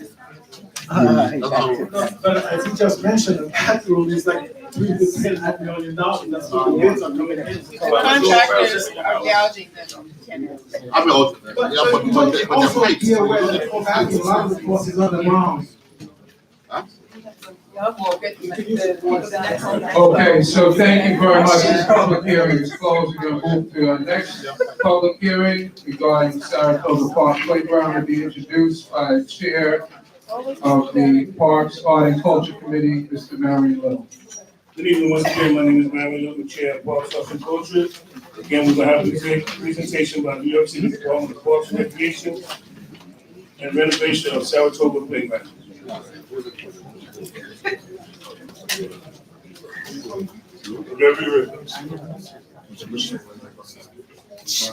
Wait for you. Lights, camera, action.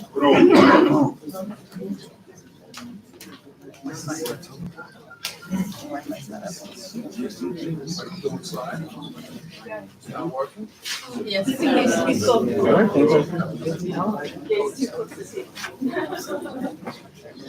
don't need to be held up, it's too long. You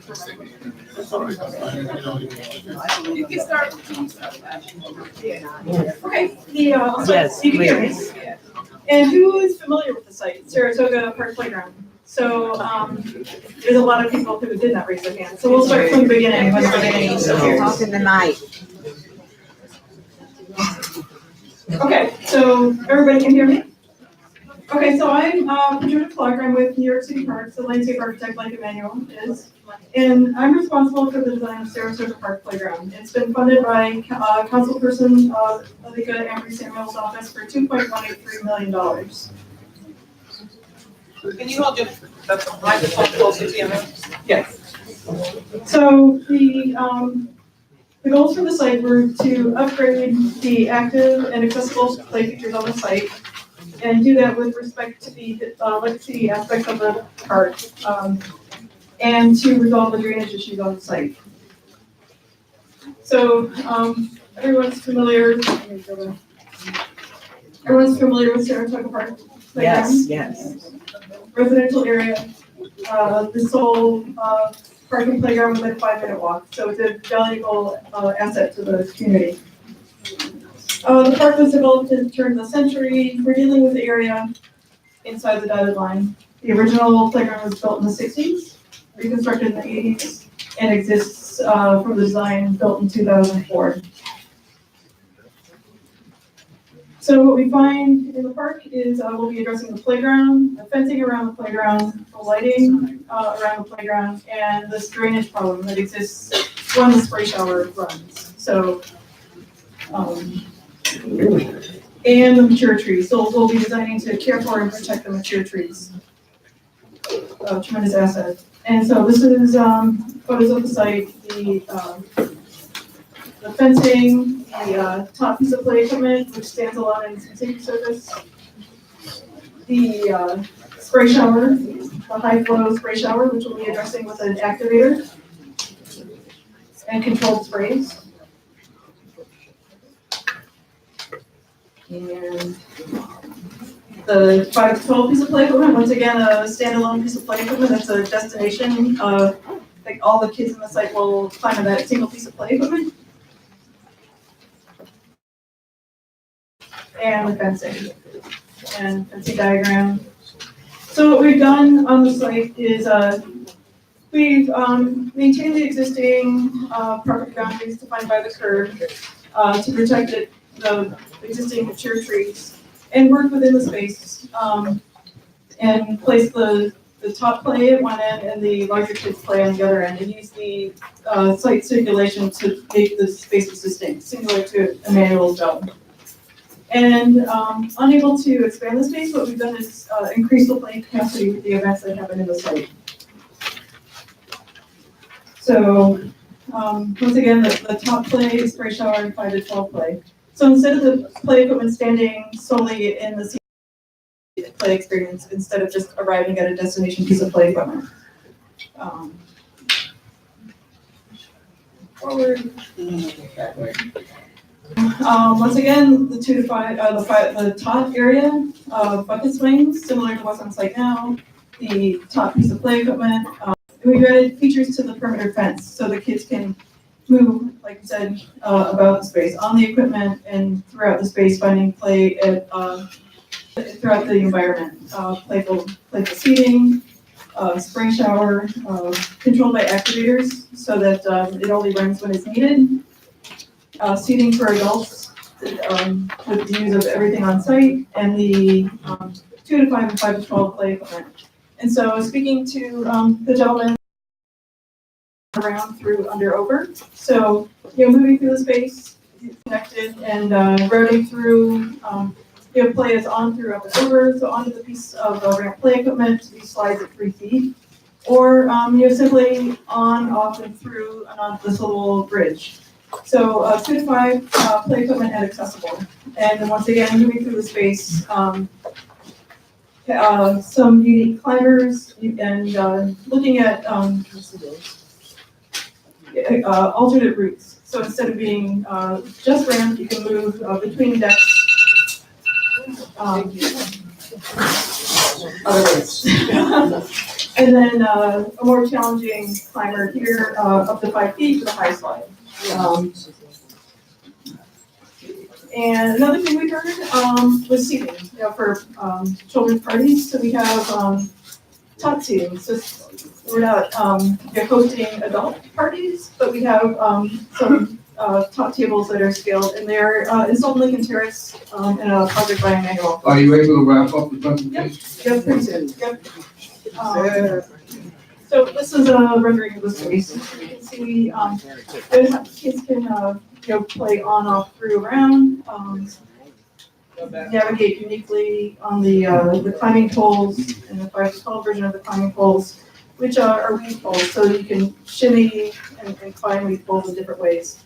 So sort of increasing the play opportunities all around the space in dynamic ways. Thank you. Are there any questions from the public or board members? I have a question.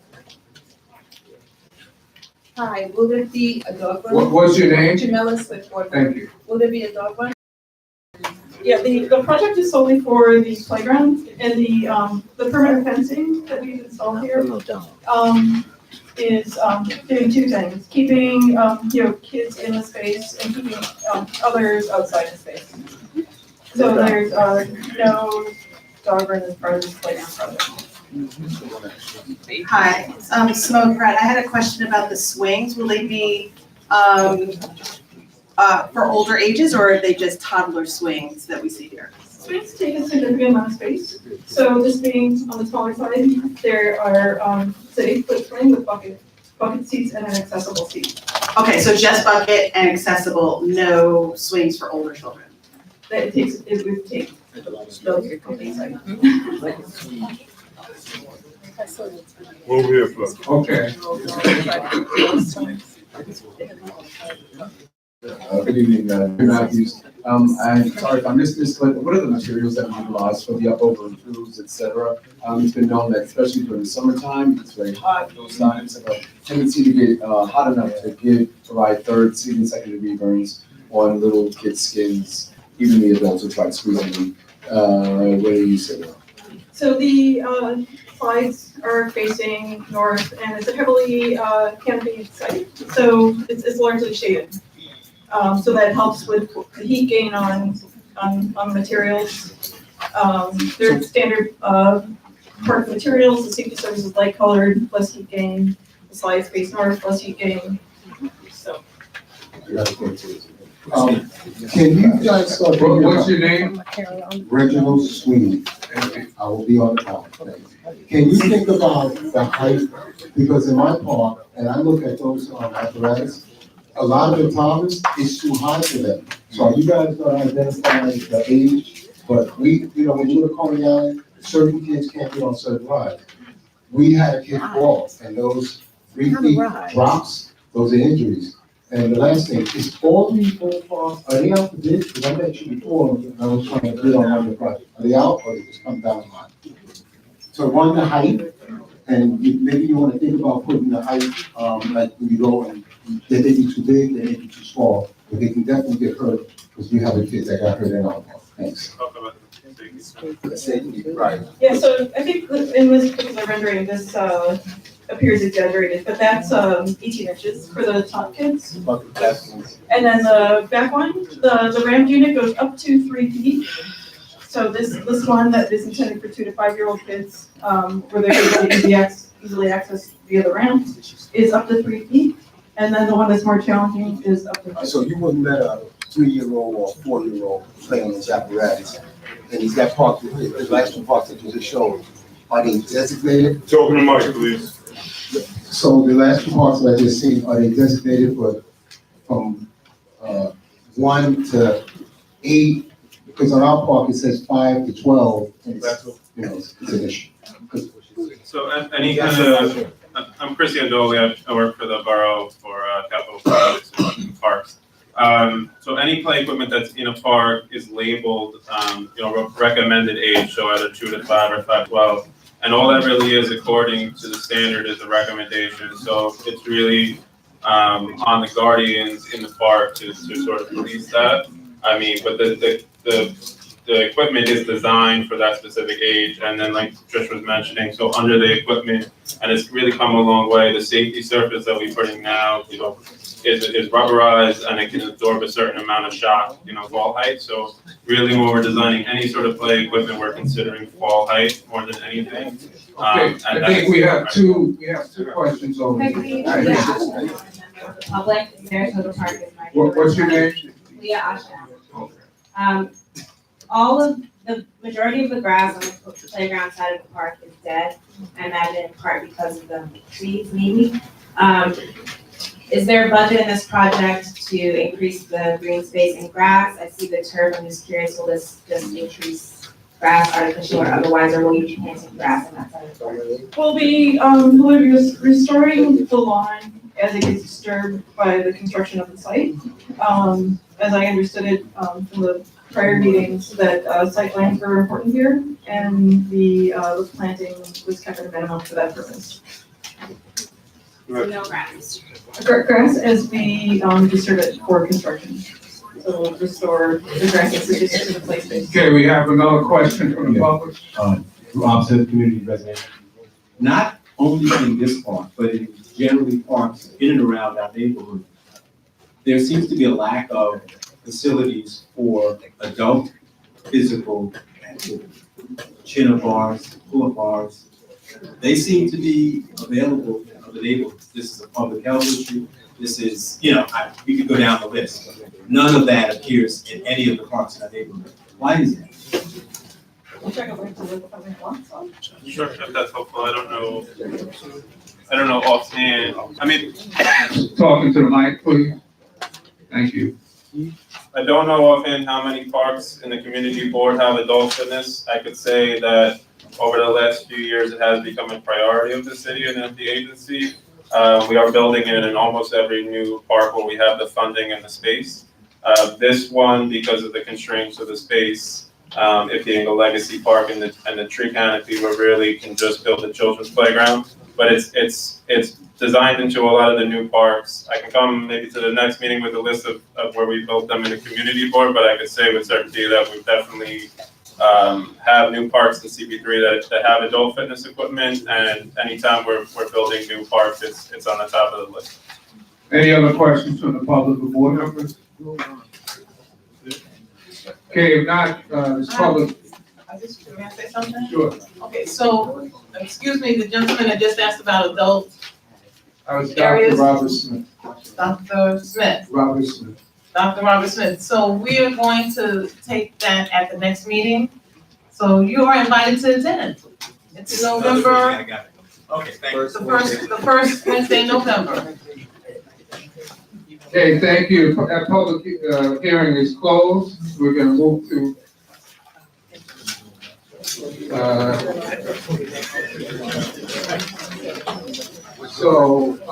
we were joined by Tanisha Trainer Cooper from the Mayor's Action Plan, from the Mayor's Office. If you have a brief 2-minute announcement. And then we're gonna go to our other public hearing. 4. Hey, you guys have no presentation. Quick announcement. Yes. Hi, my name is Tanisha Trainer Cooper. I am the MEC for Tompkins Development, NYCHA Development. Those of you who do not know what NYCHA means, it's New York City Housing Authority. Can you hear me? No. Okay, great. So Mayor's Action Plan Engagement Coordinator, that's my title. And basically, I'm over Tompkins Development and that's Stuyvesant. We have these surveys where the Mayor's Office of Criminal Justice is giving Tompkins Development $30,000. And we need your opinion on what you would like to do with it. Even if you are not a resident in Tompkins Development, we really would like you to just fill it out, it's in the back. It also has my number on it, in case I'm not here, if you want to give it to me now, you can just fill it out, that's great. We would like your opinion, the residents, as well as the surrounding community, because you are affected by what happens in Tompkins Development, whether you believe it or not. So again, my name is Kanisha Trainer Cooper. My number is 929-304-5000. Again, that's 929-304-5000. My email is cooperk@courtinnovation.org. Again, that's cooperk@courtinnovation.org. This is my colleague, Mr. Shadow. Hi everyone, my name is Shadow Tarver. I'm from Save Our Streets, Bed-Stuy. We respond to gun violence in the community. We're looking to reduce it throughout Bed-Stuy. So if you ever want us to come out and support you, we're willing to do that. We are going to be doing a shooting response in Bed-Stuy on Wednesday at 5 p.m. on Quincy and Nostrand. A young man unfortunately was hit over there. But we will be doing that throughout the community whenever this happens. So if you ever need anything from us, we're on Nostrand and Gates Avenue. Thank you. So that was a fatality at Quincy and Nostrand? Okay. And if you are a CBO or a business and would like to partner with Mayor's Action Plan, please let me know. You have my information. And we're also in the 423 Gates office. So I'm in the street, but I'm at that office, so get in the office as well.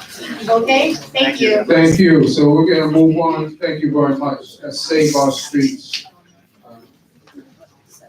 Anti-violence group. We're gonna move on to 4 public hearings for liquor licenses, and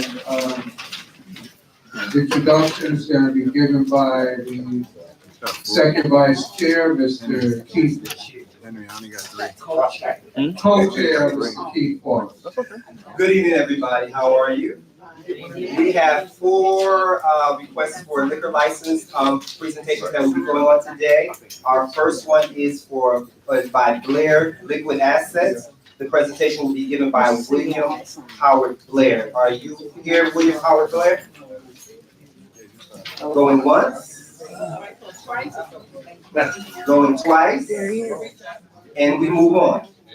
So the second one is by Law Street LLC. That presentation is by Ryan Joseph Poland. Mr. Poland, are you here? Okay. Do you have a slide presentation to go with this? Okay.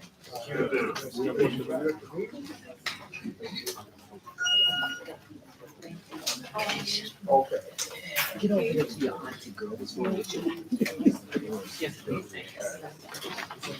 You guys have 5 minutes for your presentation. The step will be here, 1 person to speak and another person to give the slide presentation.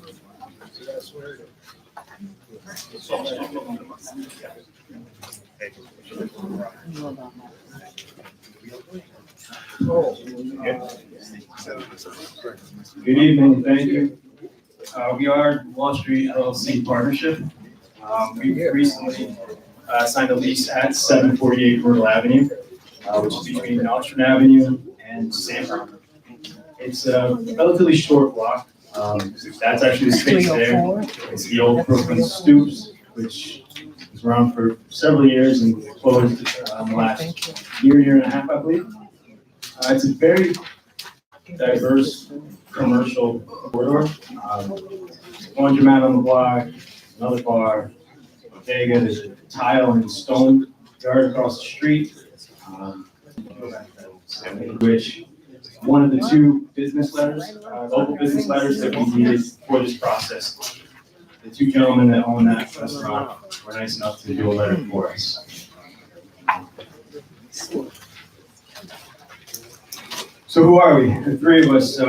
This is Ryan, I'm Lewis, and this is Steve. Collectively, we have 30 plus years of experience behind the bar in restaurants. We are also current owners of Moloko Bar, which is just 2 short blocks up the street at 705 Myrtle Avenue. And coincidentally, it was 5 years ago to the month that we stood before this committee, council, and requested your endorsement for our first liquor license. So thank you, because we've been in business for about 4.5 years. We've been, we've been welcomed into the community. It's a great neighborhood spot. If you haven't been, please come by and check this out. And that's a picture of the logo. Yeah, great in the fall. Okay.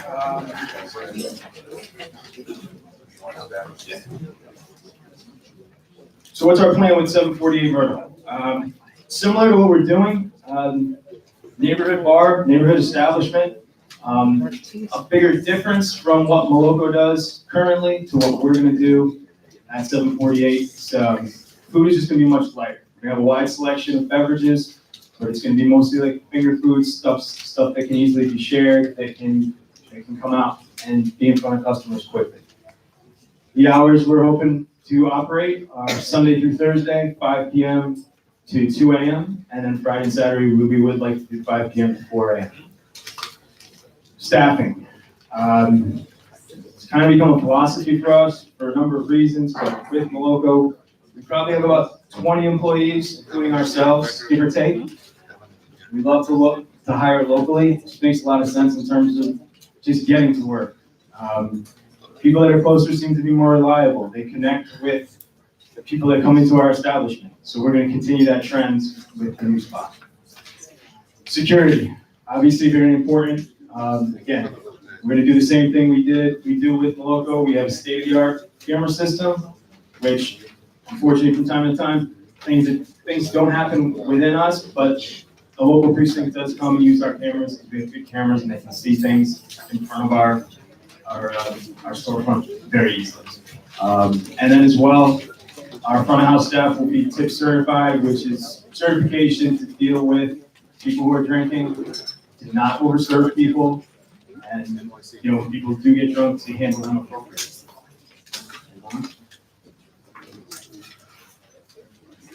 So this is per the FDNY. Means of egress, these are just photos of us in compliance. That's the photo from the back of the space to the front door, which is up to code. It's ADA compliant, so wheelchairs and handicap can enter the premise. Move on. And then this is a shot from the backyard. The door is actually all the way to the right, next to the brick wall. That doorway actually was not up to code, and we've already widened it so that it is up to code. All right, so this is the architectural rendering of the space. It's going to seat roughly on paper about 27 to 36 people. There's plenty of room towards the back for wheelchair access as well. The bathroom is handicap accessible as well. And then the backyard use, which is something that we'll be working on in the future. And the bar space is about 700 square feet, and the backyard is about 1,200 square feet. We'll wrap it up. Yeah, you can wrap it up. Just to hit on the food menu really quick, it should be of interest, especially in a drinking establishment. People need to eat. But again, light fare, pitas and pies, we're going to be very price approachable, I believe.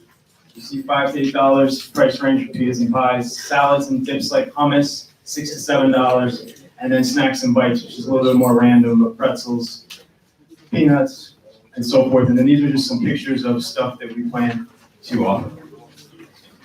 Thank you.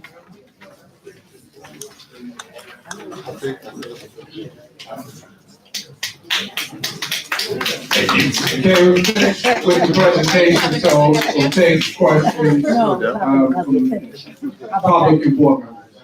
Hi, Simone Pratt. I didn't catch thank you for your presentation. I didn't catch your hours of operation, and did you get a letter of support from the community board in the nearing area? The hours are, we're out there. I'm sorry, Block Association, sorry. We did. I actually have it with me if you want to take a look, but I believe her name is Brenda Moran. She owns a building directly on the block, has a laundromat, and we do have a letter from her. And there's the hours. The second bullet, Sunday through Thursday, 5 to 2, Friday and Saturday, 5 to 4. Any other questions from the public or board members? Yes. Yes, good evening. My only question is. What's your name? My name is Felicia Alexander, board member. Why exactly do you want a second spot 2 blocks from your first spot? Wouldn't that seem like you're competing with yourself? It's a very good question. A number of people. well, 2 out of 3 of us live in the immediate neighborhood. There's really not a lot of options, number one. The neighborhood served us very well with our first spot. And the big difference with this new space is what Ryan mentioned. It has a very big outdoor space. We do not currently have outdoor space with our location. So it's something that between the two, we can offer something like 3 seasons a year, 3 seasons of the year outdoors for people. Any other questions from board members of the public? Hi, Janelle, with board member. Just piggybacking off of Felicia's question, so what do you serve at the local, like what's your cuisine, just so we have a better idea of the difference between each establishment? Yeah, so to paint a better picture of 2 businesses once they're open, the logo is catered to more of like a restaurant crowd. People come in, they sit, they eat nice meals. We range from your classic American cheeseburger, fries, which have gained a lot of attention. Fried chicken sandwich. We do a nice brunch with different dishes, eggs and things like that. And then at night we have some nice entrees like a fish and stew, roasted chicken. So these are, we have a full kitchen there. The new spot is going to be less of that full kitchen setup. It's going to be more like a toaster oven setup. So, it's gonna, the other spot, it's thrived and has grown into something else more than maybe what we expected at the beginning. And it's very food heavy, which is good. And we could also maybe change the hours there and have the 2 establishments complement each other. And like Lou said, we're pretty ingrained in that space, living there, and also, I'm raising a child there. It's just, that part of the neighborhood is become home very much so. Yeah, 2 questions here, too. Okay, yes, can someone get it? Young lady, Right here, Mike is dead. The location, like you said. What's your name? Oh, Mary Head. Thank you. The location for the brunches, what's that location? 705 Myrtle Avenue. Okay. And that's 7 days a week, starting at noon. How many people can you accommodate there as far as in the attendance? We can seat about 45 people at the logo, you're asking? Just to clarify. When you have the brunch, you can Yeah, so seat how many? The spot we have brunch, the existing spot, we have about 45 seats. The new spot. So the new spot, That's what she that's where we have, it's roughly 27 inside, and the interior is about 27 to say 36 seats, depending on who's there. Thank you. Okay. One more question? Hi, so Simone Pratt, board member, you mentioned the backyard area. Will that also have the same hours until 4 a.m.? And have you taken into consideration noise levels for the adjacent residential areas? Yeah, very much so. We're looking probably, I think we've discussed around 11 o'clock. It's a very close time for the backyard. Having living right there and being around the bar scene too. I've seen other places, if you're gonna have, we don't plan to have any extended music in terms of like DJs or anything like that. It might happen down the road for special occasions. But with that, I've seen other places shut down the DJ at 9, and that's helpful. 9 o'clock's a good quiet hour, I feel, for especially if you have kids, something like that. Thank you. Okay, if there are no other questions, we're gonna close this public hearing. We're gonna move to the next public hearing, and introduction will be given by Keith Clark from the Economic Development. Thank you, Thank you. The next public hearing is by purpose, and it will be given by Darnell Joseph.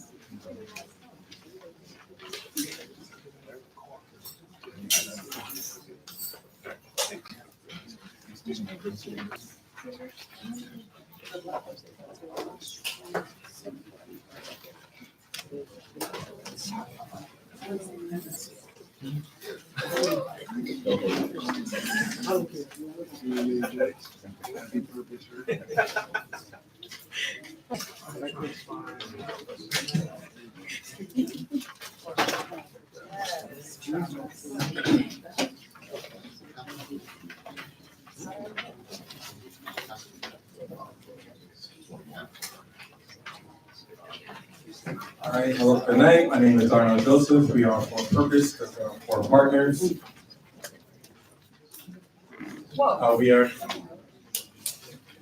We are gonna be a sports restaurant and event space on 1489 Fulton Street in Bed-Stuy. All right, no one has to tell you that Bed-Stuy is a bustling neighborhood. Don't read it. Okay, sorry. We chose Bed-Stuy because everyone knows that Bed-Stuy is popping. So we have decided to bring our idea for our sports restaurant here to Bed-Stuy. We recognize the rate at which Central is being gentrified, and we wanted to make sure that we jumped in on that. You can go to the next slide. All right. Ownership team. Operation. Hi, I'm Travis Fraser. I am event management and production. How are you? My name is Nancy Baum, and I am restaurateur. And my name is Opal Lynch, and I do marketing and community outreach. All right. All right, between the four of us, we have 4 restaurants that we've opened. Nancy being that, we have 20 large-scale events that we have done, and we've done numerous community affiliations. Why? For purpose? There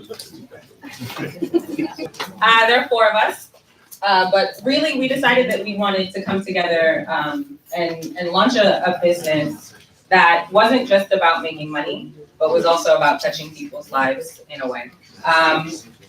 Each of us in our fields have been working for over 10, some of us for over 15 years, and we got to a point where we got tired of making money for other people. We got tired of making other people wealthy, and we decided that we wanted to put our efforts into something that would, not only make us a bit of money, but also make us money without being selfish. We wanted to make sure that we could put together a space and also our experiences to be able to help people with their community events, be able to give them homes to have things to celebrate their families and each other, but also great places to just come and watch the game. A lot of our people in Bed-Stuy these days aren't necessarily from Bed-Stuy. It's kind of hard to catch a game if you're from the Midwest or from, California. People are not playing it. There are no sports bars, and nobody wants to play Applebee's. So we believe in simple principles. If you want to go quickly, you go alone. If you want to go far, go together. Hard work, determination, and communication are key. Your humanity earns you respect, your behavior keeps it, and it takes a village. Not just to raise a child, but to do anything, it takes a village, and we believe in that responsibility.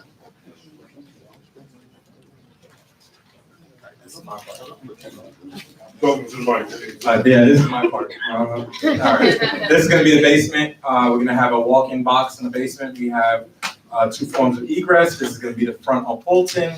This is gonna be internal steps for the staff to go up and down the stairs. Basement is gonna be predominantly prep, a little bit of prep and storage. We also have another side of the basement. This is just about 1,000 square feet for the basement. We do have the first floor. First floor is gonna have 2 forms of egress on Fulton Street. We're gonna have 19 seats around the bar, 15 for dining, and then we're gonna have our kitchen here in the back area, and we're gonna have a handicap bathroom right here. Next slide just shows the handicap bathroom, the kitchen more, and then the other side for where people can go upstairs, because we are 2 floors, we are not 1 floor, and we do have, like I said, 2 forms of egress on the front of the building.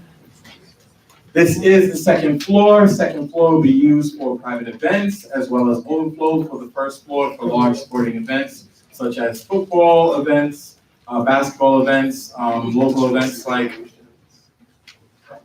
hockey events, and local, and like if like the Brooklyn Crusaders want to come and do like a little social on the second floor, they can come, and any local sports affiliation. We have 2 bathrooms on the second floor. 2 bathrooms on the second floor to accommodate the overflow for people that can't wait to the ADA bathroom. This is another side. There's another side of the second floor. And we have, oh, sorry. Oh, sorry. So for the hours, our goal is to open about 3 to 4 o'clock. If we do well, we would like to open earlier for brunch, lunch, especially for all the people that work in the area. During the week, the goal is to close 2 a.m. and the weekends at 4. The food, the idea we put together for the food is so that not only can the customers that come in to the restaurant order their food, order their meals, kid friendly, but also everyone in the neighborhood. Numerous people have told us that lunch around here is not as easy for workers, so that's the goal, to touch with Uber Eats, Seamless, and Grubhub, so that the rest of the neighborhood can enjoy it as well, where you don't have to be in the location. I do see it too. How we intend to hire. So 3 major spots. We're specifically looking to target out of school, out of youth work. English. We are specifically looking to target out of school, out of work youth. Primarily young people who need an opportunity to move forward and might not know necessarily where they want to go. We already have a partnership with The Door, a Center for Alternatives. We have a representative here, but she stepped out for a moment. What we would like to do is not only bring young people who have already signed up with The Door, because what they do is they give our young people career readiness. We would also like to encourage any young people who are looking for employment to connect with them so that they can also get those services, because they're also looking for intake. Our network, Nancy has been doing this for over 15 years, so she knows good restaurant staff. Sure, good restaurant staff when, it's our last slide. Good restaurant staff when she sees them. Go. Thank you. And then also, we're looking to partner with any reentry initiatives that have any people that are trying to get back into our society after incarceration who already have hospitality experience. Many people end up working in kitchens when they're put away, or they spend their time away. And we would like to give, especially individuals who had a long stay and are coming back to a brand new world, an opportunity to use the skills that they already have in a place where we'd be able to do that. So again, we're only looking for youth between the ages of 18 and 24, and they would be going through something, and we're looking to partner with the initiatives themselves and not necessarily the people who are looking to reenter, because we want to make sure that they have. Thank you for your presentation. We're going to take questions from the board members of the public. Yeah. I got 3 questions. Okay. Another mic? Try it. I seen it too. Good, ask your question. Great, hi, my question was. What's your name? Hello. I'm Isis McIntosh. My question is for, in regard to hiring. Is it 18 to 24 and reentry, or is it people that have gone through the criminal justice system only between the ages of 18 and 24? It's both. We are specifically looking for people who would also be a right fit for the culture of the organization. We're very much looking to help people who are looking to help themselves. So we're open to both as long as they're willing to go through training. The training is most important. Hi, Omaha Way. My question is, The Door is a wonderful organization. I actually worked there at one time. However, there are a number of programs in Bedford, Stuyvesant that does caters to young people who are 18 to 24, the same type of programs in Bedford, Stuyvesant. So my concern is that, and even reentry, restoration, does some jobs that they're not even mentioned in your conversation about hiring, which makes me wonder, did you do any homework to see what actual resources, if that is your intention, are in this community? That's a little disconcerting because, like I said, I love The Door, but they're the same young people that are doing the same programs in Bed-Stuy. So there are lots of programs who are doing these things. The reason I'm specifically mentioning The Door is because I already have a relationship with an individual who is there. So that's the easiest place for us to start. That's my low-hanging fruit.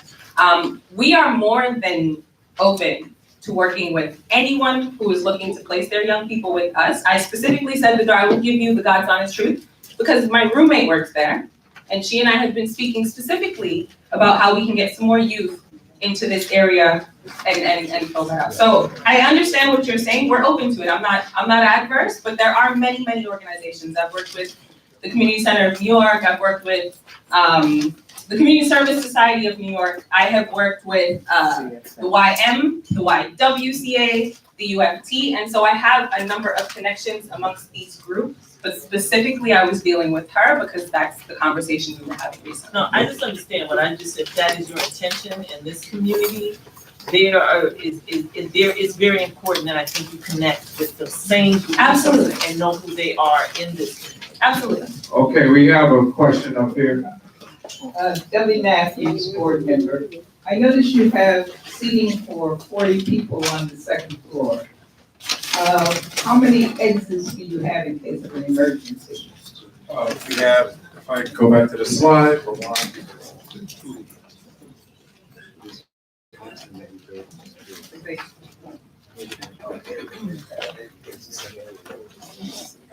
We have one exit that goes down to the stairs. Based on our CEO, that's how the CEO is based.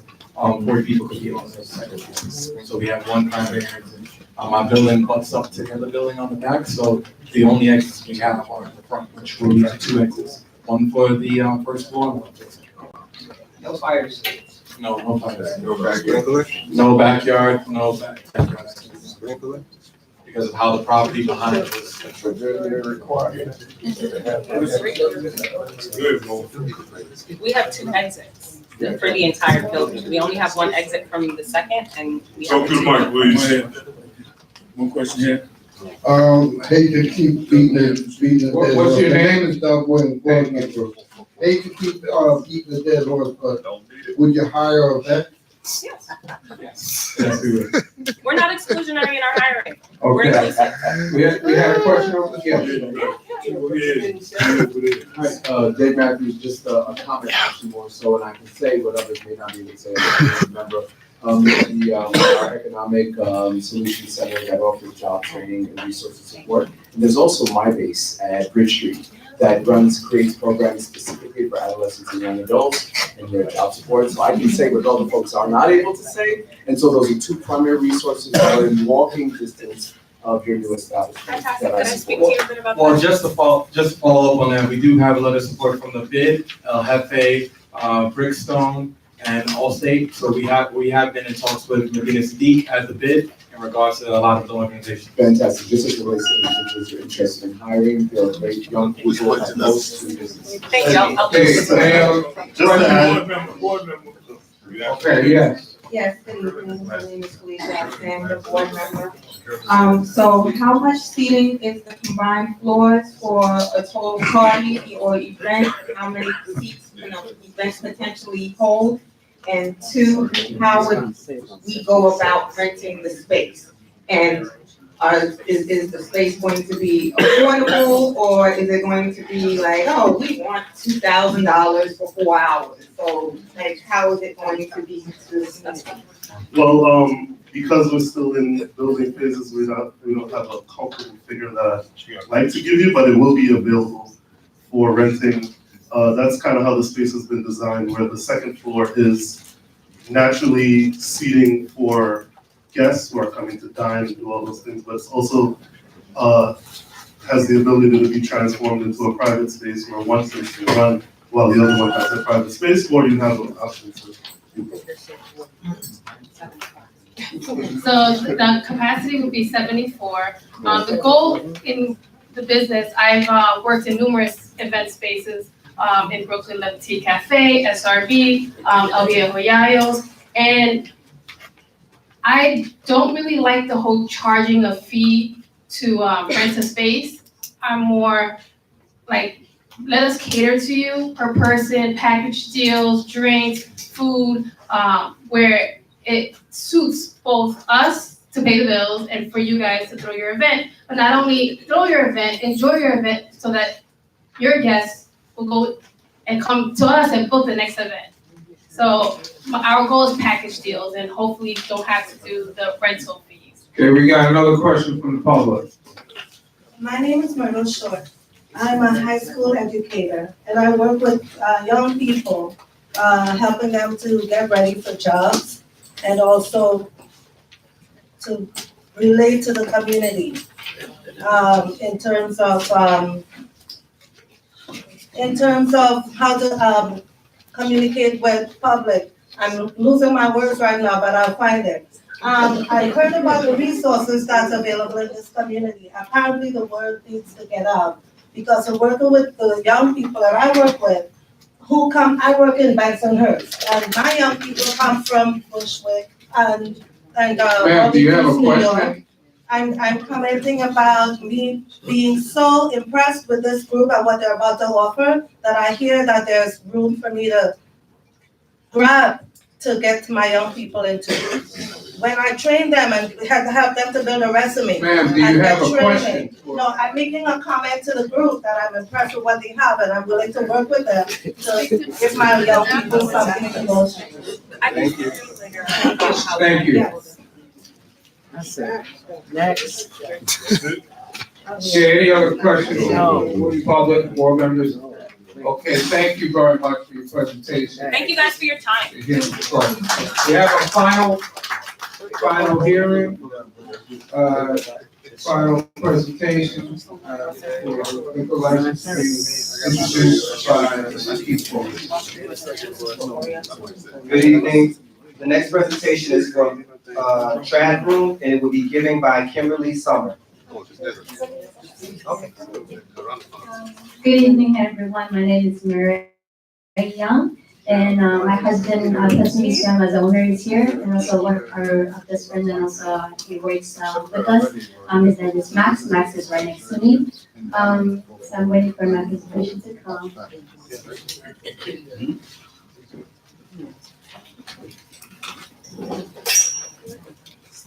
So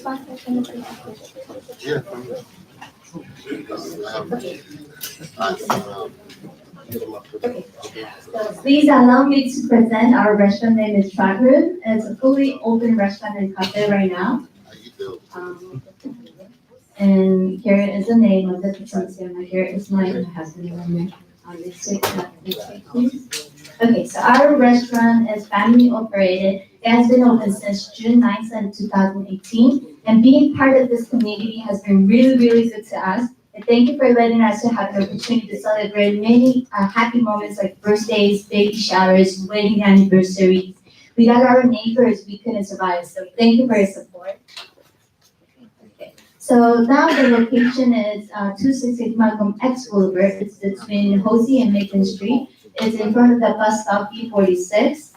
It's within 5 minutes from the station DeKalb Avenue. And why did we choose this place? Because there's so many families moving into Bed-Stuy. We are also a family, we have a baby, so we needed to find somewhere still affordable and convenient. And we found the potential location for the restaurant. It was an ideal place because of the foot traffic, and the premises is quite spacious and still affordable for us.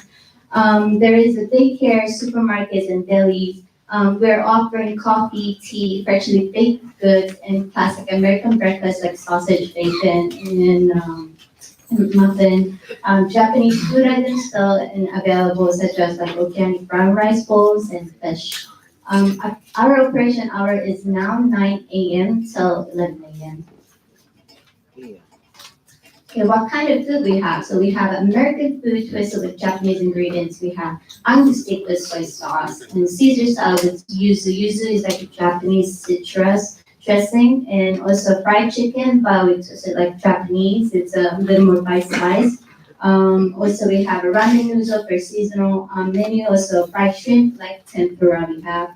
Also the menu is consistent with very good, go well with the cocktails, like Japanese whiskey, sake, and local beers once we have a liquor license. Okay, so we try to minimize noise and be kind to our neighbors. If we open late, one big concern is how to minimize noise because our apartment is residential. We rented the first space. We have a sound minimizing system installed in our residential apartment, so we haven't gotten any complaints so far. But we visit our neighbors once in a while and communicate with them, and if everything is okay. So regarding our hiring, our company concept is to hire and work with aspiring and passionate workers, regardless of any skin colors, genders, nationalities, and ages. We are now working with under 9 employees, including locals. We're willing to support as much as we can with promising working shift, and provide a safe environment for everybody who we work with. And thank you for listening. If you have any questions, we're going to answer anything. Any questions from the board members or the public?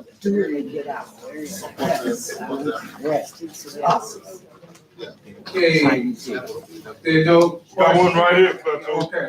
Hey, it's Naila Graves, campaign committee member. I have two quick questions for you. I remember when you opened up, and I know you guys do not have a liquor license. So I've been concerned about how profitable you've been able to be since June 2018 without a liquor license. So if you've ever worked in food service, you know that the profits for food are very, very low. So we've actually been operating at even. We haven't been losing money, but we also have been making money, which is actually pretty good for a restaurant with no liquor license.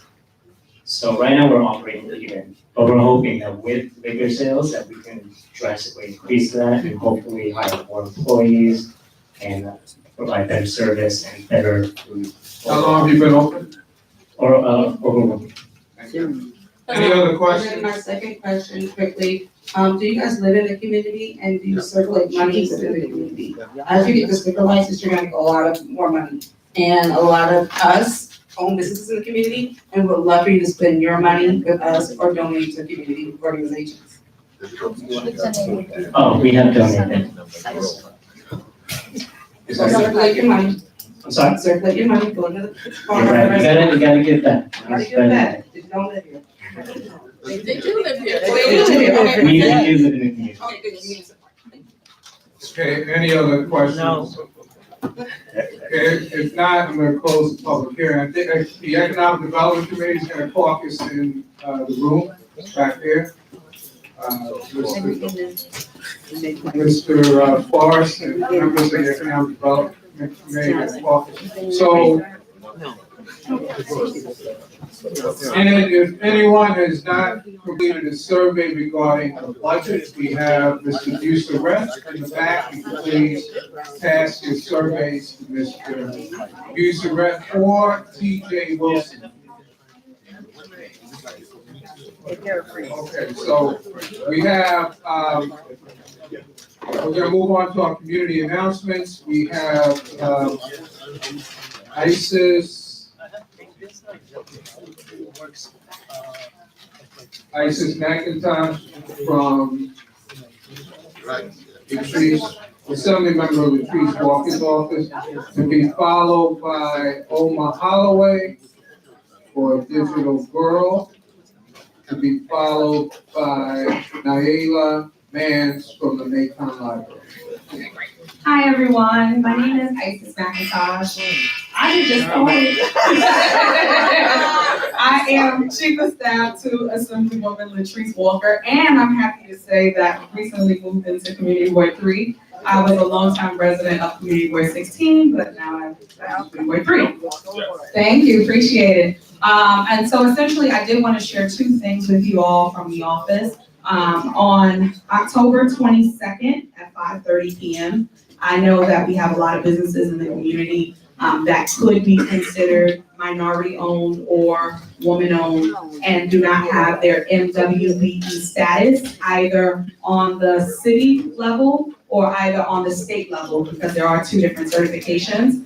In partnership with New York City Small Business Services, we will be hosting an MWBE certification workshop showing you how to fill out the application, how to avoid some of the errors that people usually, fall into, but also receiving assistance with how to bid on a number of these public contracts. As you know, with a lot of the development that's happening, there's definitely an MWBE component to them, but it's how can you as your organization position yourselves to actually be on these developments within our own community. I also want to say that every Thursday from 10 a.m. to 4 p.m., we have the Department of Labor at our office. For those that don't know, our office is located at 400 Rockaway Avenue, floor 2, which is between Pickett Avenue and Glenmore Avenue. And then last but not least, we also recently had a construction recruitment event, but it was an overwhelming attendance, maybe about 80 people that attended. But some did have their OSHA 30 So if you know of anyone that wants to work in construction, you can definitely send that information over to our office. Our phone number is 718-342-1256. But secondly, if you know someone who's interested in working in construction, but they don't yet have their OSHA 30, and they're trying to find out how can they get their OSHA 30, you can also contact our office, as we are hosting a free OSHA 30 training. Thank you. Any questions? But we don't do questions. The number, oh, I forgot 1 minute, 718-342-1256. Thank you. I like that. I got your name. Okay, it is, Omaha Holloway, followed by Naila Vance, followed by Martin Gordon. All right, good evening. You've heard a lot about participatory budgeting, but for the 36th district, there will be workshops held on October 8th, on Tuesday, October 8th at Brooklyn Public Library, Macon branch at 11 a.m. to 1. If you want to come to submit your ideas. Wednesday, October 9th at Restoration from 6 to 8 p.m. and Thursday at St. John's Recreational Center from 6 to 8 p.m. There will be the idea sessions where you can learn about how to submit your ideas for participatory budgeting. I also have hard copies, forms, if you would like to write your ideas down now, or you can go online. We only have a couple of weeks. Digital Girl and My Base will be at these events to try to help solicit as many ideas for participatory budgeting as possible. So if you would like to do one today, I have some forms, or you can attend some of those workshops this week. Thank you. Hey, everybody. All right. It's me, Naila, the president of the Macon Library. I just wanted to let you guys know, because you guys would be upset if I didn't. We're shutting down Macon Street again this year for the Halloween show. Last year, we had 1,000 people come out between 5:30 and 8 o'clock. If anyone knows where I can get funding for a stage this year, please let me know. Carnegie told me he gave all his money to restoration, and there's no money. So stage cost us $1,200 last year. We were able to raise it from a lot of people from the Clinton Hill community that did the show for the past 20 years. But I would like us in Bed-Stuy to show that we actually have resources. And then most of our cast members are children from the community. We have some high school girls from Bella Academy. The 2 twins from last year's show, they're gonna be in, it's like 70, basically all our girls in the show. And imagine Martians invading Bed-Stuy. That's the storyline this year. But we really need that stage. We have a GoFundMe page. Oh yeah, money for the stage. So we have a GoFundMe stage on the Masquerade at Macon is the name of it. What you say? You got money? Okay, I'm running to you. And then the census, everyone's been talking about that at the library. We're gonna have computers set up for that during the census 2020. The members of the Friends will be helping out with that along with the library staff. And then this upcoming Saturday, we are gonna be making crafts. If anyone wants to come, make some crafts. It can also be community service hours for any youth in the neighborhood and high schoolers. And I think that's all I have from the library. Thank you. Thank you. Ms. Martin Floyd here.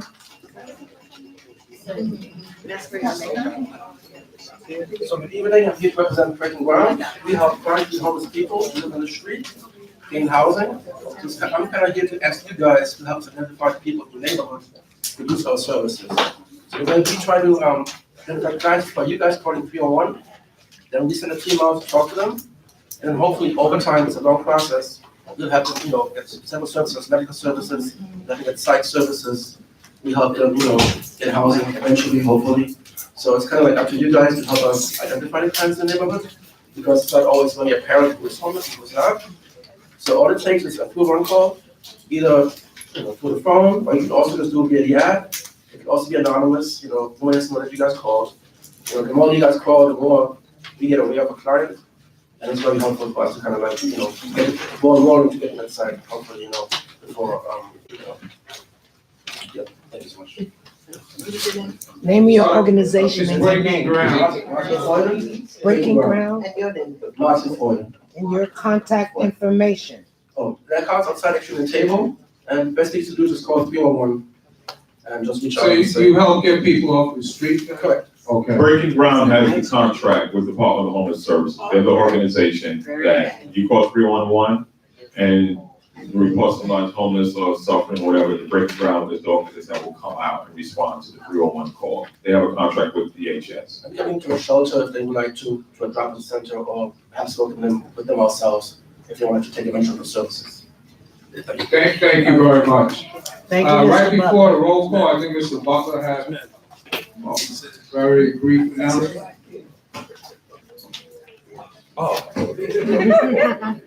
I just wanted to report that, Assistant District Manager, Ms. Knight, she will, be out for the rest of the week for, medical reasons. And I will be out for the rest of the week after today. So, any issues or concerns, please reach out to Sean McLean, our community assistant, okay? Glad you didn't say, reach out to me. Okay, roll call. Babatunde Akaway, Felicia Alexander. Taiwan Anthony is excused. Change the cycles. Monique Antoine. Dr. Kim Best. Lillian Bowman. Anthony Guzera. Michael Catlin.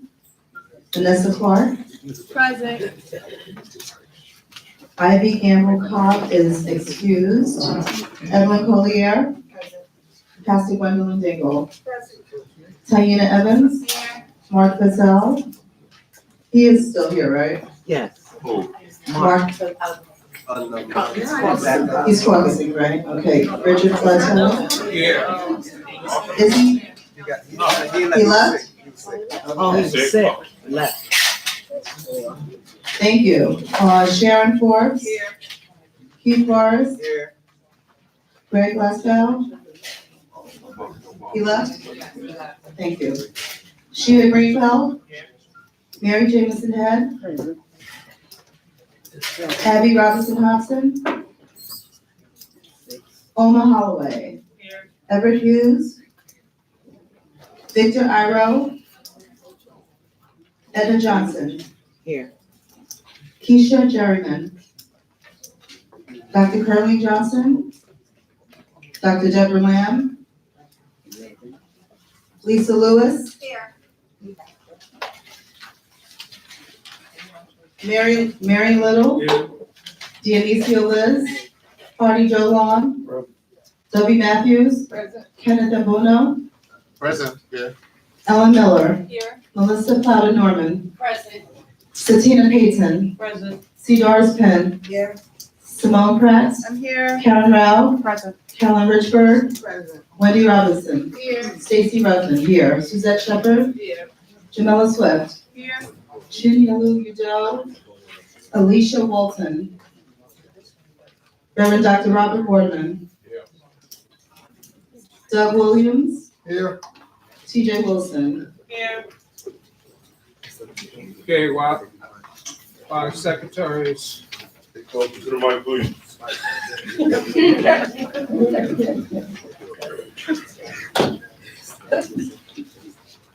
While the secretary is checking to see if we have a form, we're gonna move on to committee updates and resolutions. Committee updates and resolutions.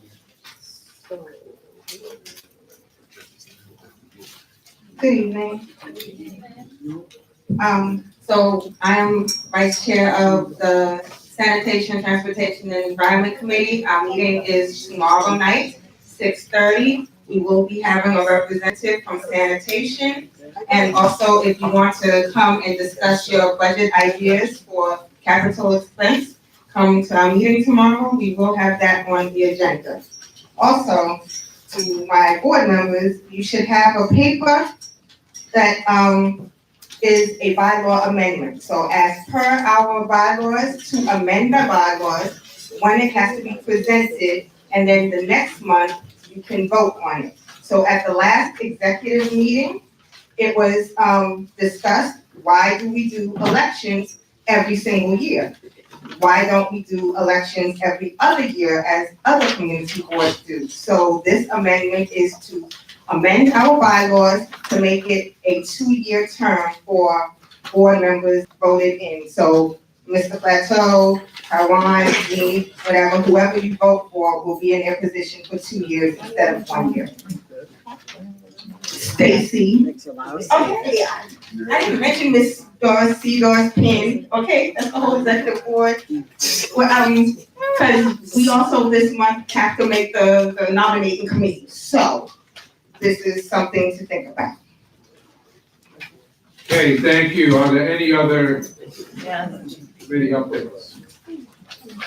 A reminder to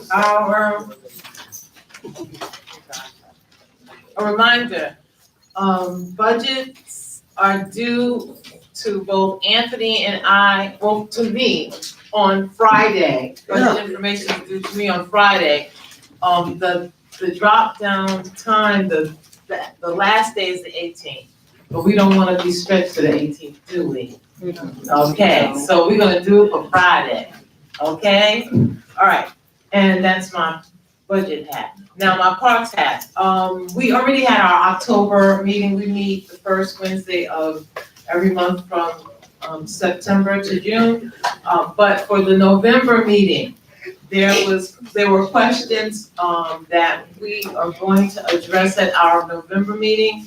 Some of them will be Bond King. If you want to talk about Bond King, have questions about Bond King, financial time, project deadline, Parks will be there and prepared to discuss it. Also, comfort stations. We really trying to get something done. We're hopefully can entertain some modular comfort stations. We want to talk about that. And then finally, a list of parks with adult workout areas. We're going to have that available amongst other things. So please come out. It's November 6th at the board office, November 6th at the board office, and at 6:30. Thank you. Thank you. So we have a quorum, we have 35 present, 15 absent. We're gonna move to action on the public hearing. First item we're gonna vote on will be coming out of the Parks Department, so, who's giving me recommendation? No, Mary. Okay, the chair of Parks, Art, and Culture, Mr. Marion. Good evening again, everyone. My name is Marion Little, Chair of Parks, Arts, and Culture Committee.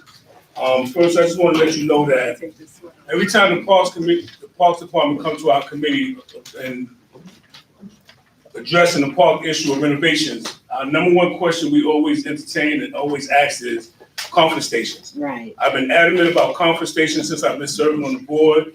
A lot of parks do not have comfort stations. We know that. TJ been entertaining some new modules, some new comfort stations that's been going around the city. We're looking at them and hopefully we can get them implemented, but naturally politics plays, cost plays effects. And with Charlie Playground, even though this is the first phase of a $1 million project, and you know comfort stations are $3 million, we was adamant that the second phase of that project has to include comfort station. We're not entertaining the proposal. Okay, so with that being said, the committee has recommended letter of support for the capital projects for the renovation of the Charlie Play area, the new walk passageway and green space and seating area for Charlie Place. Is there a motion on the recommendation? So moved. Moved by Edna Johnson, seconded by Doug Williams. Any discussion on the motion? Okay, I'll call a question. Felicia Alexander? Yes. Monique Antoine? Yes. Dr. Kent Best? Yes. Lillian Bowman?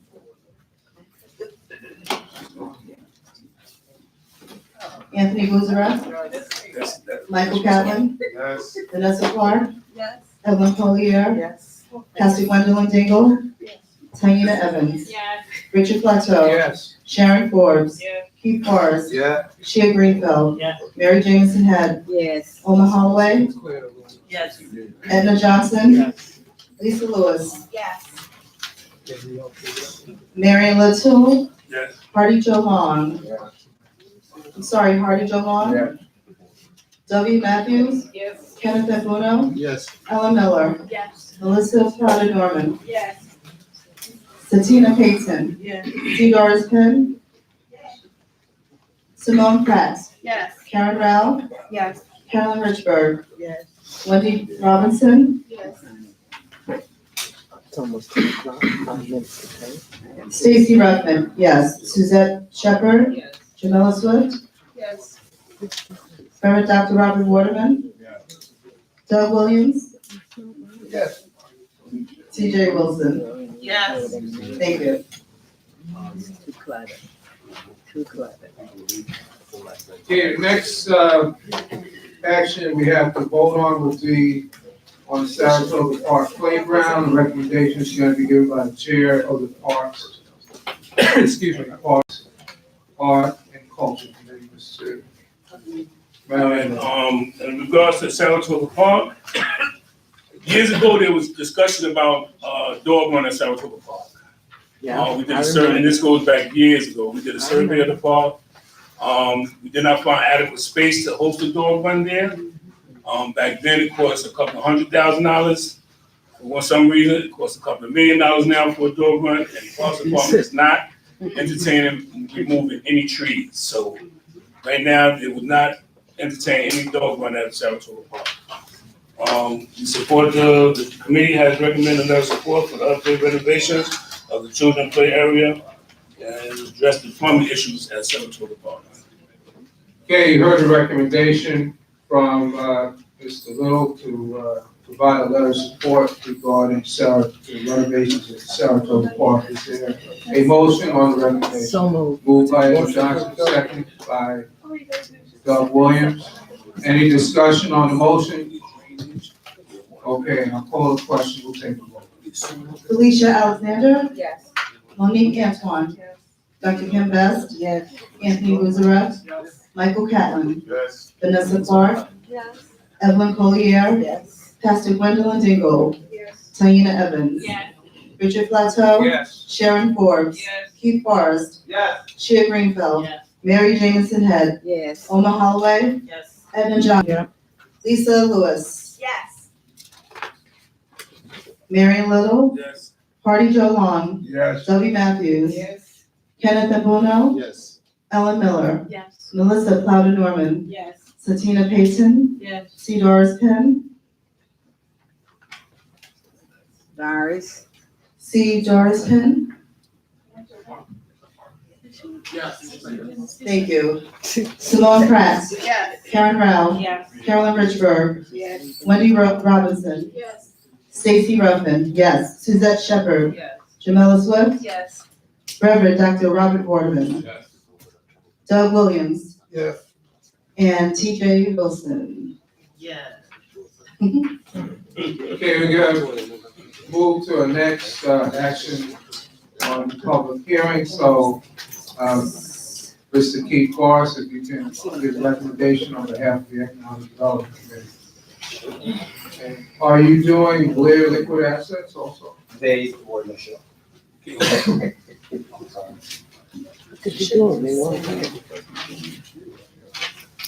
Good evening, everyone. On behalf of the Economic Development Committee, we voted to have a letter of support for Law Street, is that Law Street? Law Street LLC, for a letter of support for liquor license.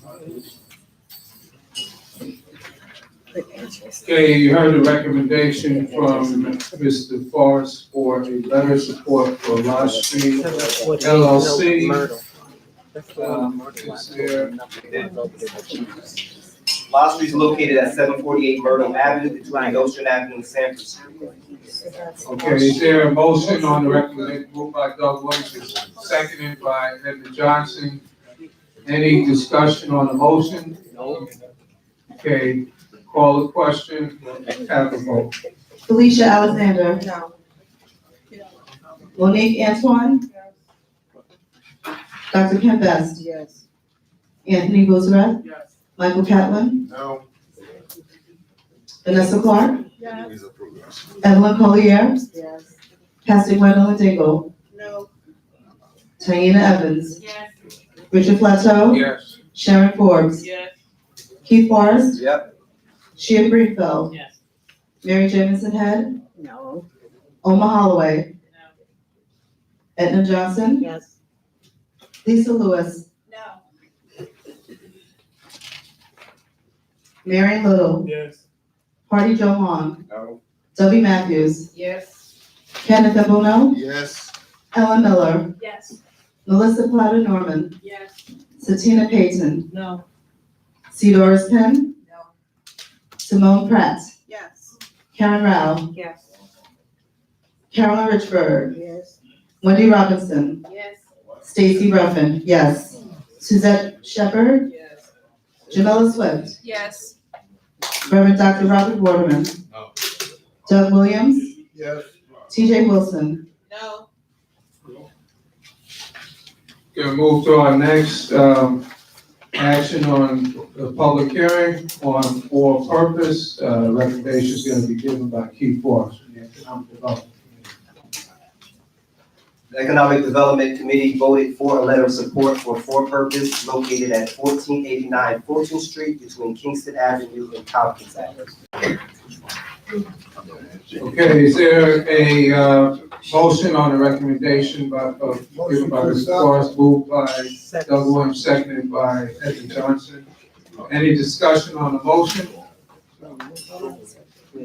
Okay. I will call the question and we will have the vote.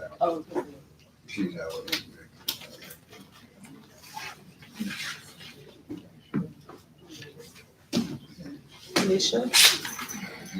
Okay, Felicia Alexander, Yes.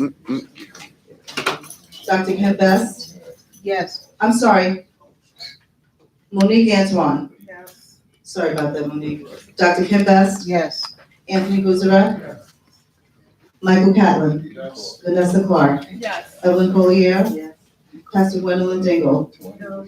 Taina Evans, Richard Plateau, Yes. Sharon Forbes, Yes. Keith Forrest, Yeah. Sheila Greenfield, Yes. Mary Jamison Head, No. Oma Holloway, No. Edna Johnson, Yes. Lisa Lewis, Yes. Mary Little, Yes. Hardy Joe Long, Yes. Debbie Matthews, Yes. Kenneth Embuno, Yes. Ellen Miller, Yes. Melissa Plata Norman, Yes. Satina Payton, No. C. Doris Penn, Simone Pratt, Yes. Karen Rao, Yes. Carolyn Richburg, Yes. Wendy Robinson, Yes. Stacy Ruffin, yes. Suzette Shepherd, Yes. Jamila Swift, Yes. Reverend Dr. Robert Waterman, No. Yes. Doug Williams, No. TJ Wilson. No. Thank you. Okay, the last, vote we're gonna have will be on trade room, trade room. And a recommendation will be given by Mr. Keith Forrest. Economic Development Committee voted for a letter of support for track room located at 266 Malcolm X Boulevard. Is there a motion on the recommendation? Moved by Edna Johnson and seconded by Doug Williams. Is there any discussion on the motion? Okay. Call the question. No. That's wrong?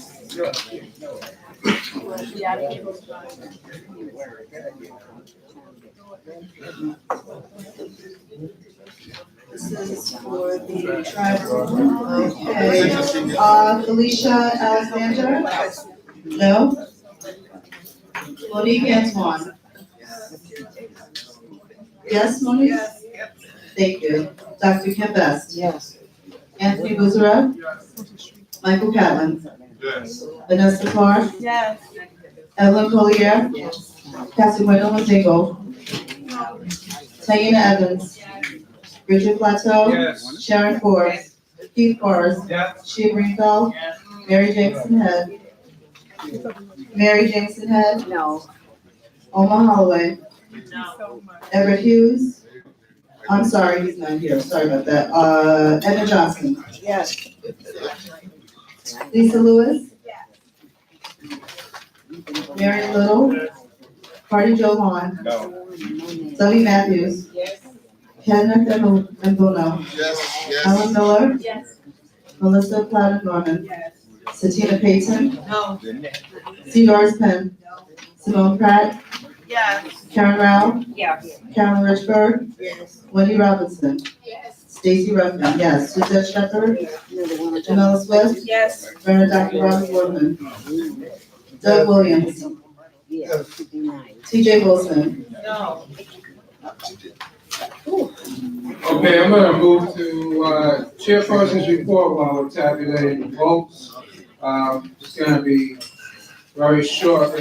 Actually, a couple items. One is the, selection of a nominating committee according to our bylaws.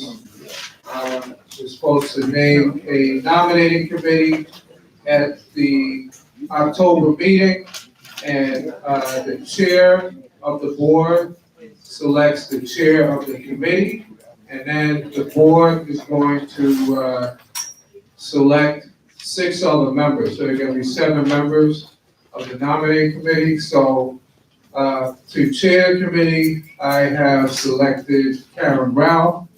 You want to raise your hand? Karen Rao. Are there 6 other members who would like to be on that committee? We need somebody to write this down. Someone write this down? Oh, sorry. Here we go. So, this is Karen Rao as the chair, the nominating committee, 6 volunteers from the board. Mary Head. Mary Head, can you call out your name, please? Okay, we need, 3 more, we need 4 more volunteers. Please call out your name. Mary Head. Oh, slow down, one at a time. Sharon Ford.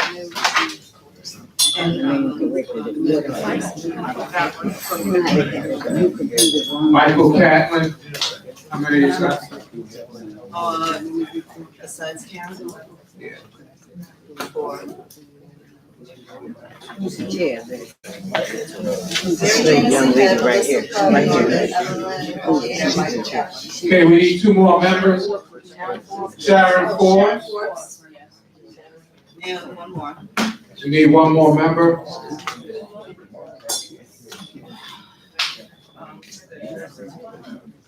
Omar Holloway. Okay. Thank you very much for volunteering to serve on the nominating. Second thing is that, we needed clarification on some issues about, a supplemental budget allocation that we got. We, were awarded, all the community boards got an additional $42,500 from the city council. Thank you, city council members. Last year, we started, allocating some of those funds towards training and development, so we're gonna do the same this year. We just got clarification, from the city council about whether the, funds could also be used again for the board members, and we were told that it could be. So, I'll be sending out guidelines that, have our internal guidelines, and, board members will once again be able to take, training and development classes. So, do we have the, vote? One more. Okay. You can start on those. And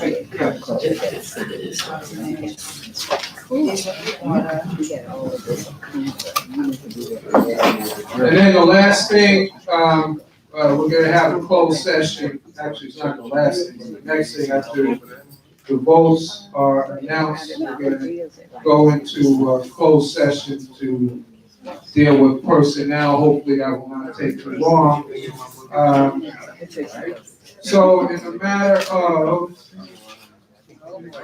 Charlie's Place, recommendation for a letter of support. The vote was 35 in favor, 0 no votes, 0 abstentions, so the motion carries for a letter of support. Regarding Saratoga Park Playground, seeking a letter of support for their renovation. The vote was 35 in favor, 0 against, and no abstentions. Motion carries. Regarding Lodge Street LLC, request for a letter of support for alcohol beverage control license. The vote was 24 in favor, 11 opposed, 0 abstentions. So the motion carries for a letter of support. Regarding For Purpose, request for a letter of support for alcohol beverage control license. The vote was 28 in favor, 7 opposed, 0 abstentions, so the motion carries. And regarding Trad Room, request for a letter of support. The vote was 26 in favor, 9 opposed, and 0 abstentions, so the motion carries for a letter of support. I think that was it, right? Yep. Okay, so we are now going to go into closed session very briefly, so I would ask if all the members of the public would please leave.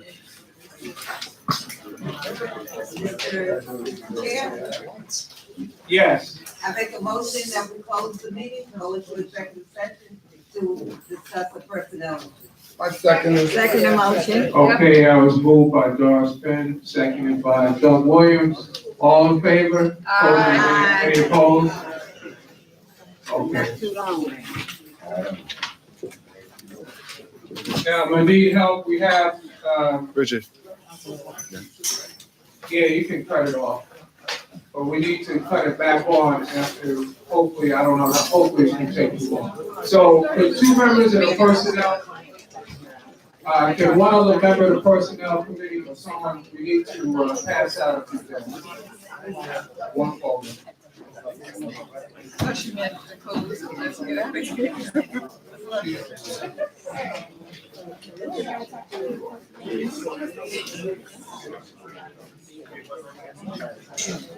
So.